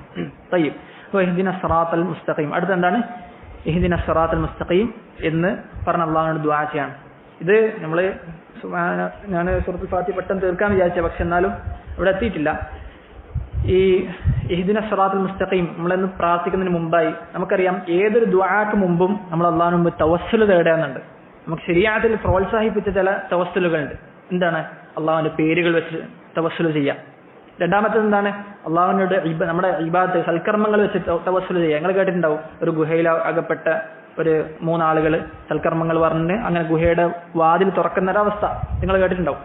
അപ്പോൾ ഈ സൂറത്തുൽ ഫാത്തിഹ എടുത്ത് നോക്കുകയാണെങ്കിലോ സൂറത്തുൽ ഫാത്തിഹ അള്ളാഹിന്റെ പേരുകൾ വെച്ച് തവസ്സുലുണ്ടോ? ഉണ്ട്. അതെ, അള്ളാഹ്, അർ റബ്ബ്, അർ റഹ്മാൻ, അർ റഹീം, അൽ മാലിക്, അല്ലേ? അള്ളാഹിന്റെ പേരുകൾ വെച്ച് അള്ളാഹിനെ ദുആ ചെയ്യാണ്. അതിനുശേഷം ഇബാദത്ത് വെച്ച് തവസ്സുലുണ്ടോ? അതെ, ഉണ്ട്. ഇയ്യാക നഅ്ബുദു വ ഇയ്യാക നസ്തഈൻ എന്ന് പ്രഖ്യാപിക്കുകയാണ്. വീണ്ടും തവസ്സുലാണ്. അപ്പോൾ ഈ തവസ്സുലൊക്കെ ചെയ്ത് അള്ളാഹു നമുക്ക് ഉത്തരം നൽകുമെന്ന ഉറപ്പോടുകൂടി നമ്മൾ ദുആ ചെയ്യുകയാണെങ്കിൽ ആ ഒരു പ്രാർത്ഥന എത്രമാത്രം വലിയ പ്രാർത്ഥനയായിരിക്കും. ഇഹ്ദിന സിറാത്തൽ മുസ്തഖീം, അള്ളാഹുവേ സിറാത്തുൽ മുസ്തഖീമിലേക്ക് മാർഗം കാണിച്ചു നൽകണമേ. ആ സിറാത്തുൽ മുസ്തഖീം എന്ന മാർഗം ഏതാണ്? അതാണ് അള്ളാഹു സുബ്ഹാനഹു വ തആല പറഞ്ഞത്, ഉലൈകല്ലദീന അൻഅമ അല്ലാഹു അലൈഹിം മിനൻ നബിയ്യീന വസ്സദ്ദീഖീന വശുഹദാഇ വസ്സാലിഹീൻ. നബിമാരുടെ, സിദ്ദീഖീങ്ങളുടെ, ശുഹദാക്കളുടെയും സാലിഹീങ്ങളുടെയും മാർഗമാണ് എന്ന് കാണാൻ സാധിക്കും. തഫ്സീറുകൾ കാണാം. സിറാത്തുൽ മുസ്തഖീം എന്ന് പറഞ്ഞാൽ അതിന്റെ ഒരു വിശദീകരണമായിട്ട് കാണാം അത് ഖുർആനാണ്, ഇസ്ലാമാണ് എന്ന് പല രൂപത്തിലും അതിന്റെ വിശദീകരണം കാണാം. ഇത് ഇബ്നു തൈമിയ്യ റഹിമഹുല്ലാഹ് പറയാണ്, എല്ലാ അർത്ഥവും ഒരർത്ഥം തന്നെയാണ്. എല്ലാ അർത്ഥവും ഒരർത്ഥം തന്നെയാണ്. തഫ്സീറിൽ ചില തഫ്സീർ ഖിലാഫ് തനവ്വു എന്ന് പറയും. എല്ലാം മൊത്തത്തിൽ എന്താണ് ഒരർത്ഥമായിരിക്കും ഉദ്ദേശിക്കുന്നുണ്ടാവും. പക്ഷേ അത് വാക്കുകളിലുള്ള വ്യത്യാസം മാത്രമേ ഉണ്ടാവും. എന്നാൽ അതിന്റെ ഉള്ളിൽ പ്രകടമായ വലിയൊരു അർത്ഥ വ്യത്യാസം വരില്ല. അതുപോലെയാണ് സിറാത്തുൽ മുസ്തഖീം വ്യത്യസ്ത തഫ്സീറുകൾ കാണാം. അതിന്റെ ഒക്കെ അർത്ഥം ഒന്നാണ് എന്ന് ശൈഖുൽ ഇസ്ലാം ഇബ്നു തൈമിയ്യ റഹിമഹുല്ലാഹ് പറയുന്നതായി കാണാം. അപ്പോൾ സിറാത്തുൽ മുസ്തഖീമിലേക്ക് ഹിദായത്ത് നൽകാൻ വേണ്ടി അള്ളാഹുവിനോട് ദുആ ചെയ്യുകയാണ്. എന്നിട്ട് അതിനുശേഷം ഇഹ്ദിന സിറാത്തുൽ മുസ്തഖീം സിറാത്തൽ ലദീന അൻഅംത അലൈഹിം, നീ അനുഗ്രഹിച്ച ഒരു കൂട്ടം ആളുകളുടെ മാർഗത്തിൽ. അതാണ് നമ്മൾ പറഞ്ഞ നബിമാരുടെ, സിദ്ദീഖുകളുടെ, ശുഹദാക്കളുടെ, സാലിഹീങ്ങളുടെ. എന്നിട്ട് അവസാനം പറയുകയാണ് ഗൈരിൽ മഗ്ദൂബി അലൈഹിം വലദ്ദാലീൻ. മഗ്ദൂബുൻ അലൈഹിമിന്റെയും അതുപോലെ തന്നെ ദാലൂൻ, ഈ രണ്ട് കൂട്ടം ആളുകൾ, വഴിപിഴച്ച ആളുകളുടെയും കോപം, അള്ളാഹുവിന്റെ കോപം ലഭിച്ച ആളുകളുടെയും മാർഗത്തിലാക്കല്ലേ എന്ന് പറയുകയാണ്. ഈ 2 കൂട്ടം ആളുകളുടെ മാർഗത്തിൽ ആക്കല്ല എന്ന് അള്ളാഹുവിനോട് ദുആ ചെയ്യുകയാണ്. ആരാണ് അൽ മഗ്ദൂബ് അലൈഹിം, ആരാണ് അദ്ദാലൂൻ എന്നത് ഭാഗം പറയാം.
അൽഹംദുലില്ലാഹ് വസ്സലാത്തു വസ്സലാമു അലാ നബിയില്ലാഹ് വബഅദ്. അപ്പോൾ സൂറത്തുൽ ഫാത്തിഹയിലെ നമ്മൾ പറഞ്ഞ തുടക്ക ആയത്തുകൾ അള്ളാഹുവിലേക്കുള്ള തവസ്സുലാണ്. അള്ളാഹുവിന്റെ നാമങ്ങൾ വെച്ച് ദുആ ചെയ്യാണ്. പിന്നീട് നമ്മൾ ഇബാദത്തുകൾ മുൻനിർത്തിക്കൊണ്ട് അള്ളാഹുവിനോട് പറയുകയാണ്, അള്ളാഹുവെ സന്മാർഗത്തിലേക്ക് ആക്കി തരണമേ. നമുക്കറിയാം സൂറത്തുൽ ഫാത്തിഹയുടെ ഒരു പേരാണ് അദ്ദുആ. എന്താണ് നമ്മൾ പഠിച്ചിട്ടുണ്ട് കഴിഞ്ഞ തരത്തിൽ? അദ്ദുആ, പ്രാർത്ഥന എന്നുള്ളത്. കാരണം എന്താണ്? അള്ളാഹുവിന്റെ ഹിദായത്തിന് വേണ്ടി ദുആ ചെയ്യുകയാണ്. സന്മാർഗം, ആ സന്മാർഗത്തിലായ ആളുകളുടെ വിഷയത്തിൽ അള്ളാഹുവിന് അതിലെ എപ്പോഴും ഉറപ്പിച്ചു നിർത്താൻ വേണ്ടി ദുആ ചെയ്യുകയാണ്. ഇഹ്ദിന ഐ സബ്ബിത്ന അലൈഹി ഹത്താ നൽഖാ, മരണം വരെ അതിൽ തന്നെ ഉറപ്പിച്ചു നിർത്താൻ വേണ്ടി അള്ളാഹുവിനോട് നാം തേടുകയാണ്. എന്നിട്ട് പറയുകയാണ് ഇഹ്ദിന സിറാത്തൽ മുസ്തഖീം സിറാത്തൽ ലദീന അൻഅംത അലൈഹിം ഗൈറിൽ മഗ്ദൂബി അലൈഹിം വലദ്ദാല്ലീൻ. മഗ്ദൂബുൻ അലൈഹിന്റെയും അതുപോലെ തന്നെ അദ്ദാല്ലൂൻ, ഈ രണ്ട് കൂട്ടം ആളുകളുടെയും മാർഗത്തിൽ പെടുത്തല്ലേ എന്ന് അള്ളാഹുവിനോട് ദുആ ചെയ്യാൻ. ആരാണ് അൽ മഗ്ദൂബുൻ അലൈഹിം? നബി സല്ലല്ലാഹു അലൈഹി വസല്ലം പറഞ്ഞ ഹദീസിൽ കാണാം, ഹുമുൽ യഹൂദ്. അതാരാണ്? ജൂതന്മാരാണ്. എന്താണ് അവരുടെ പ്രത്യേകത? ഹും അറഫുൽ ഹഖ്ഖ വലം യുഅ്മിനൂ ബി. അതെ, സത്യം മനസ്സിലാക്കിയിട്ട് അവർ വിശ്വസിച്ചില്ല. നിങ്ങൾക്കറിയാം സൂറത്തുൽ ബയ്യിന, ഇൻഷാ നമ്മുടെ തഫ്സീറിൽ വരും. സൂറത്തുൽ ബയ്യിന ഇറങ്ങുന്നതിന് മുമ്പായി സബബുൻ നുസൂൽ പറയുന്നുണ്ട്. അത് ഇറങ്ങാനുള്ള കാരണം, ഈ ജൂതന്മാർ പറയായിരുന്നു ഞങ്ങൾക്കൊരു റസൂൽ വരാനുണ്ട്, ആ റസൂൽ വന്നാൽ ഞങ്ങൾ നിങ്ങളുമായി യുദ്ധം ചെയ്യുമെന്ന് മക്ക മുശ്രിക്കീങ്ങളോട് പറയുമായിരുന്നു. അപ്പോൾ അവർ മനസ്സിലാക്കി അവർക്ക് റസൂൽ വരാനുണ്ട്. എന്നാൽ മക്ക മുശ്രിക്കീങ്ങൾ എന്താണ് മറുപടി കൊടുത്തത്? നിങ്ങൾക്ക് വന്ന പോലെ നമുക്ക് റസൂലൊന്നും വന്നിട്ടില്ല എന്നൊരു ന്യായമായിരുന്നു മക്ക മുശ്രിക്കീങ്ങൾക്ക് ഉണ്ടായത്. പക്ഷേ ഇവർക്ക് രണ്ട് കൂട്ടം ആളുകൾക്കുള്ള മറുപടിയാണ് അൽ ബയ്യിന, വ്യക്തമായ മറുപടി. അതാണ് സൂറത്തുൽ ബയ്യിനയിൽ വരുന്നത്. അപ്പോൾ ഈ ജൂതന്മാരെ സംബന്ധിച്ചിടത്തോളം അവർക്ക് ഹക്ക് മനസ്സിലായിട്ടുണ്ട്, അതെ ഇദ്ദേഹം പ്രവാചകനാണ്, എന്നിട്ടും വിശ്വസിച്ചില്ല. കാരണം എന്താണ്? ഹസദം മിൻ ഇൻദി അൻഫുസിഹിം, അവർക്കുണ്ടായ അസൂയ. കാരണം ബനൂ ഇസ്രായേലിൽ നിന്നല്ല നബി വന്നത് ഈ അറബികളിൽ നിന്നാണ് നബി വന്നത് എന്നത് കാരണത്താൽ. അപ്പോൾ ഈ ജൂതന്മാരുടെ മാർഗത്തിൽ പെടുത്തല്ലേ എന്ന് പറഞ്ഞാൽ അവിടെ എന്താണ് ഉദ്ദേശം? സത്യം മനസ്സിലായി, ദീൻ എന്താണ് മനസ്സിലായി, ശരിയെ ഏതാണെന്ന് മനസ്സിലായി, എന്നിട്ടത് വിട്ട് അത് ജീവിതത്തിൽ പകർത്താത്തൊരവസ്ഥ, അത് നമ്മുടെ ജീവിതത്തിൽ വരുത്തല്ലേ. കാരണം പല ആളുകൾക്കും ഹക്ക് ഏതാണ്, ശരിയേതാണ്, ഏത് രൂപത്തിൽ ജീവിക്കണം, ഇത് ചെയ്യാൻ പാടില്ല, ഇത് ചെയ്യണം എന്ന വിഷയമൊക്കെ വ്യക്തമായി അറിയാം, പക്ഷെ ചെയ്യാൻ സാധിക്കുന്നില്ല. പക്ഷേ ആ രൂപത്തിൽ ജീവിക്കാൻ സാധിക്കുന്നില്ല. അതെന്താണ്? അത് ഇവരുടെ വിശേഷമാണ്, ജൂതന്മാരുടെ വിശേഷമാണ്. സത്യം മനസ്സിലായി, നല്ല രൂപത്തിൽ ജീവിക്കണം, അള്ളാഹുവിനെ മാത്രം ആരാധിക്കണം, ഇബാദത്തുകൾ അള്ളാഹുവിനെ നിർവഹിക്കണം, 5 വഖത്ത് പള്ളിയിൽ പോയി നമസ്കരിക്കണം, നോമ്പും അതുപോലെ ഹറാമുകളൊക്കെ പാട് വർജിക്കണം. ഈ ഒരു കാര്യമൊക്കെ മനസ്സിലാക്കിയതിന് ശേഷം അത് ഒഴിവാക്കാൻ പറ്റുന്നില്ല എന്നൊരവസ്ഥ എന്താണ്? അത് ജൂതന്മാരുമായിട്ടാണ് സാദൃശ്യം. അതെന്താണ്? അവർക്ക് ഗളബ്, അള്ളാഹുവിന്റെ കോപം അവർക്കുണ്ട് എന്ന് പറഞ്ഞത് അള്ളാഹു സുബ്ഹാനഹു വ തആല ചില ആയത്തുകളിൽ പറഞ്ഞതായി കാണാം. ഗളിബല്ലാഹു അലൈഹിം, അള്ളാഹു അവരെ കോപിച്ചു എന്ന് പറഞ്ഞ് തന്നെ ആയത്തുകൾ കാണാം. എന്നാൽ ജൂതന്മാരുടെ വിഷയത്തിലും നസ്രാനികളുടെ വിഷയത്തിലും അള്ളാഹുവിന്റെ കോപമുണ്ട്. പക്ഷെ ആയത്ത് ഈ ജൂതന്മാരുടെ വിഷയത്തിൽ മാത്രമായതുകൊണ്ടാണ് ഈ വിശേഷണം ജൂതന്മാർക്ക് വന്നത്. അൽ മഗ്ദൂബുൻ അലൈഹിം ഹുമുൽ യഹൂദ്, അവർ നസ്രാനികളാണ്, അവർ ജൂതന്മാരാണ്. എന്നാൽ ജൂതന്മാരുടെയോ വലദ്ദാല്ലൂൻ, വഴിപിഴച്ച ആളുകളുടെയോ മാർഗത്തിൽ പെടുത്തല്ലേ എന്ന് പറയാണ്. ആരാണ് അദ്ദാല്ലൂൻ? വഴിപിഴച്ച ആളുകൾ എന്ന് പറഞ്ഞാലോ അതാണ് നസ്രാനികളാണ്, ക്രിസ്ത്യാനികളാണ് ആ കൂട്ടം ആളുകൾ. അല്ലാഹു സുബ്ഹാനഹു വ തആല പറയുകയാണ്, വലാ തത്തബിഉ അഹ്വാഅ ഖൗമിൻ ഖദ് ളല്ലു മിൻ ഖബ്ൽ വഅദല്ലു കസീറ. വഴിപിഴച്ച പോയ ആളുകളുടെ മാർഗത്തിൽ അവരുടെ മാർഗം നിങ്ങൾ പിൻപറ്റരുത് എന്ന് അല്ലാഹു സുബ്ഹാനഹു വ തആല പറയാണ്. ഇവരെ എന്തുകൊണ്ട് ളല്ലൂൻ എന്ന് പറഞ്ഞു, വഴിപിഴച്ച ആളുകൾ എന്ന് പറഞ്ഞു? കാരണം ഖുർആനിൽ അല്ലാഹു സുബ്ഹാനഹു വ തആല പറയുകയാണ് എന്ത്? വഴിപിഴച്ച ആളുകൾ എന്ന് തന്നെ മറ്റൊരു ആയത്തിൽ പറഞ്ഞതായി കാണാം. അപ്പോൾ നമ്മൾ പറഞ്ഞ് ഖുർആൻ മനസ്സിലാക്കേണ്ടത് ഏത് രൂപത്തിലാണ്? ആദ്യം ഖുർആൻ കൊണ്ടായിരിക്കും തഫ്സീർ ചെയ്യുക. ഇത് തഫ്സീറിന്റെ അടിസ്ഥാനത്തിൽപ്പെട്ടതാണ്. ഖുർആൻ ആദ്യം മനസ്സിലാക്കുക, മറ്റൊരു ആയത്ത് കൊണ്ട് വിശദീകരിക്കും. ഇനി ആയത്തില്ലെങ്കിലോ തഫ്സീർ ഖുർആൻ ബിസ്സുന്ന, സുന്നത്ത് കൊണ്ടായിരിക്കും വിശദീകരിക്കപ്പെടുക. അപ്പോൾ ഇതിനെ വിശദീകരിച്ചുകൊണ്ട് അൽ ഇമാം സുഫ്യാൻ അസ്സൗരി റഹിമഹുല്ലാഹ് അദ്ദേഹം പറയുകയാണ്, മൻ ഫസദ മിൻ ഉലമാഇന ഫലഹു ശിബ്ഹു മിൻ യഹൂദ്. ഇൽമുള്ള ആളുകളിൽ ഒരാൾ ഫസാദായാൽ, ഇൽമുള്ള ആളുകൾ അതിലൊരാൾ ഫസാദായാൽ, നശിച്ചു പോയാൽ അവന് ആരുമായിട്ടാണ് സാദൃശ്യം? ജൂതന്മാരായിട്ടാണ്. അതെ, സത്യം മനസ്സിലായി, ഏതാണ് അവൻ പ്രവേശിക്കേണ്ട മാർഗമെന്ന് മനസ്സിലായി, എന്നിട്ടും അവൻ പിഴച്ചു പോവുകയാണെങ്കിൽ അവന്റെ സാദൃശ്യം ജൂതന്മാരുമായിട്ട്. കാരണം സത്യം അറിയാം, എങ്ങനെ ജീവിക്കണം എന്നറിയാം, ഏതാണ് ഹലാൽ ഏതാണ് ഹറാം എന്നറിയാം. അതൊക്കെ മനസ്സിലായതിനു ശേഷം അവൻ ആ രൂപത്തിൽ ജീവിക്കുകയാണ്. അവന്റെ സാദൃശ്യം ആരുമായിട്ടാണ്? അത് ജൂതന്മാരുമായിട്ടാണ്. അപ്പോൾ ഈ ഒരു വാക്ക് എല്ലാ ആളുകളും പെട്ട്, ജൂതന്മാർ മാത്രമല്ല, മറിച്ച് ഈ രൂപത്തിൽ ജീവിക്കുന്ന, എല്ലാം അറിഞ്ഞിട്ടും ആ രൂപത്തിൽ ജീവിക്കാതെ അങ്ങനെ നടക്കുന്ന ആളുകളൊക്കെ ഇതിൽപ്പെട്ട്. അതുപോലെ തന്നെ ഇമാം സുഫിയാൻ സൗരി പറയാൻ റഹിമഹുല്ലാഹ് പറയുകയാണ്, വമൻ ഫസദ മിൻ ഉബ്ബാദിന, ഇബാദത്ത് ചെയ്യുന്ന, അല്ലാഹുവിനെ ഇബാദത്ത് ചെയ്യുന്ന ആളുകൾ, അവരിൽ വഴിപിഴച്ച ആളുകൾ വഴിപിഴക്കുകയാണെങ്കിൽ അവരാണ് ഫലഹു ശിബഹു മിൻ നസാറ. അവർ നസ്രാനികളുടെ പ്രത്യേകത എന്താണ്? അവര് സത്യം മനസ്സിലാക്കാൻ വേണ്ടി നിന്നിട്ടില്ല. അവർക്ക് അറിയാത്ത കുറേ ഇബാദത്തുകൾ ചെയ്ത്, എത്രത്തോളം എന്നാൽ അവർക്ക് ദീനിൽ ഇല്ലാത്ത പല കാര്യങ്ങളും അവർ ചെയ്ത് അള്ളാഹുലേക്ക് അടുക്കണമെന്ന ന്യായത്തിൽ. എന്നാൽ അത് ശരിയായില്ല. അതുപോലെയാണ് നമുക്കറിയാം പല ആളുകളും ഇത് നല്ലതല്ലേ, ദീൻ ഇസ്ലാം നല്ലതല്ലേ എന്ന് പറഞ്ഞുകൊണ്ട് കുറേ കാര്യങ്ങൾ ചെയ്യുന്നതായി കാണാം, വിദ്യാർത്ഥികൾ ചെയ്യുന്നതായി കാണാം. അവരുടെ സാദൃശ്യം ആരുമായിട്ടാണ്? ഈ കൂട്ടം ആളുകളായിട്ടാണ്. അപ്പോൾ എങ്ങനെയായിരിക്കും നാം ജീവിക്കേണ്ടത്? നബി സല്ലല്ലാഹു അലൈഹി വസല്ലം പഠിപ്പിച്ച ആ വസത്തായ മാർഗത്തിലാണ്. ജൂതന്മാരെ പോലെയല്ല, നസ്രാനികളെ പോലെയല്ല, മറിച്ച് സത്യം മനസ്സിലാക്കി ദീനുൽ ഇസ്ലാം എന്താണോ പഠിപ്പിച്ചത് അതാണ് പണ്ഡിതന്മാർ പറഞ്ഞത് അൽ ഇഖ്തിസാദ് ഫി സുന്ന, സുന്നത്തിൽ പരിമിതപ്പെടുക എന്നതാണ് ഖൈറു മിനൽ ഇജ്തിഹാദ് ഫിൽ ബിദ്അ, ബിദ്അത്തിൽ കുറേ കർമ്മങ്ങൾ ചെയ്യുന്നതിനേക്കാളും നല്ലത്. പല ആളുകൾ പറയും അതെ നല്ലതല്ലേ എന്ന് പറഞ്ഞുകൊണ്ട് പല ഇബാദത്തുകളും ചെയ്യുന്നതായി കാണാം. മറിച്ച് നല്ലത് എന്ന് പറഞ്ഞാൽ എന്താണ്? ദീനുൽ ഇസ്ലാം പഠിപ്പിച്ചതാണ്. നബി സല്ലല്ലാഹു അലൈഹി വസല്ലം ചെയ്ത് കാണിച്ചൊരു കാര്യമാണ് നല്ലത്.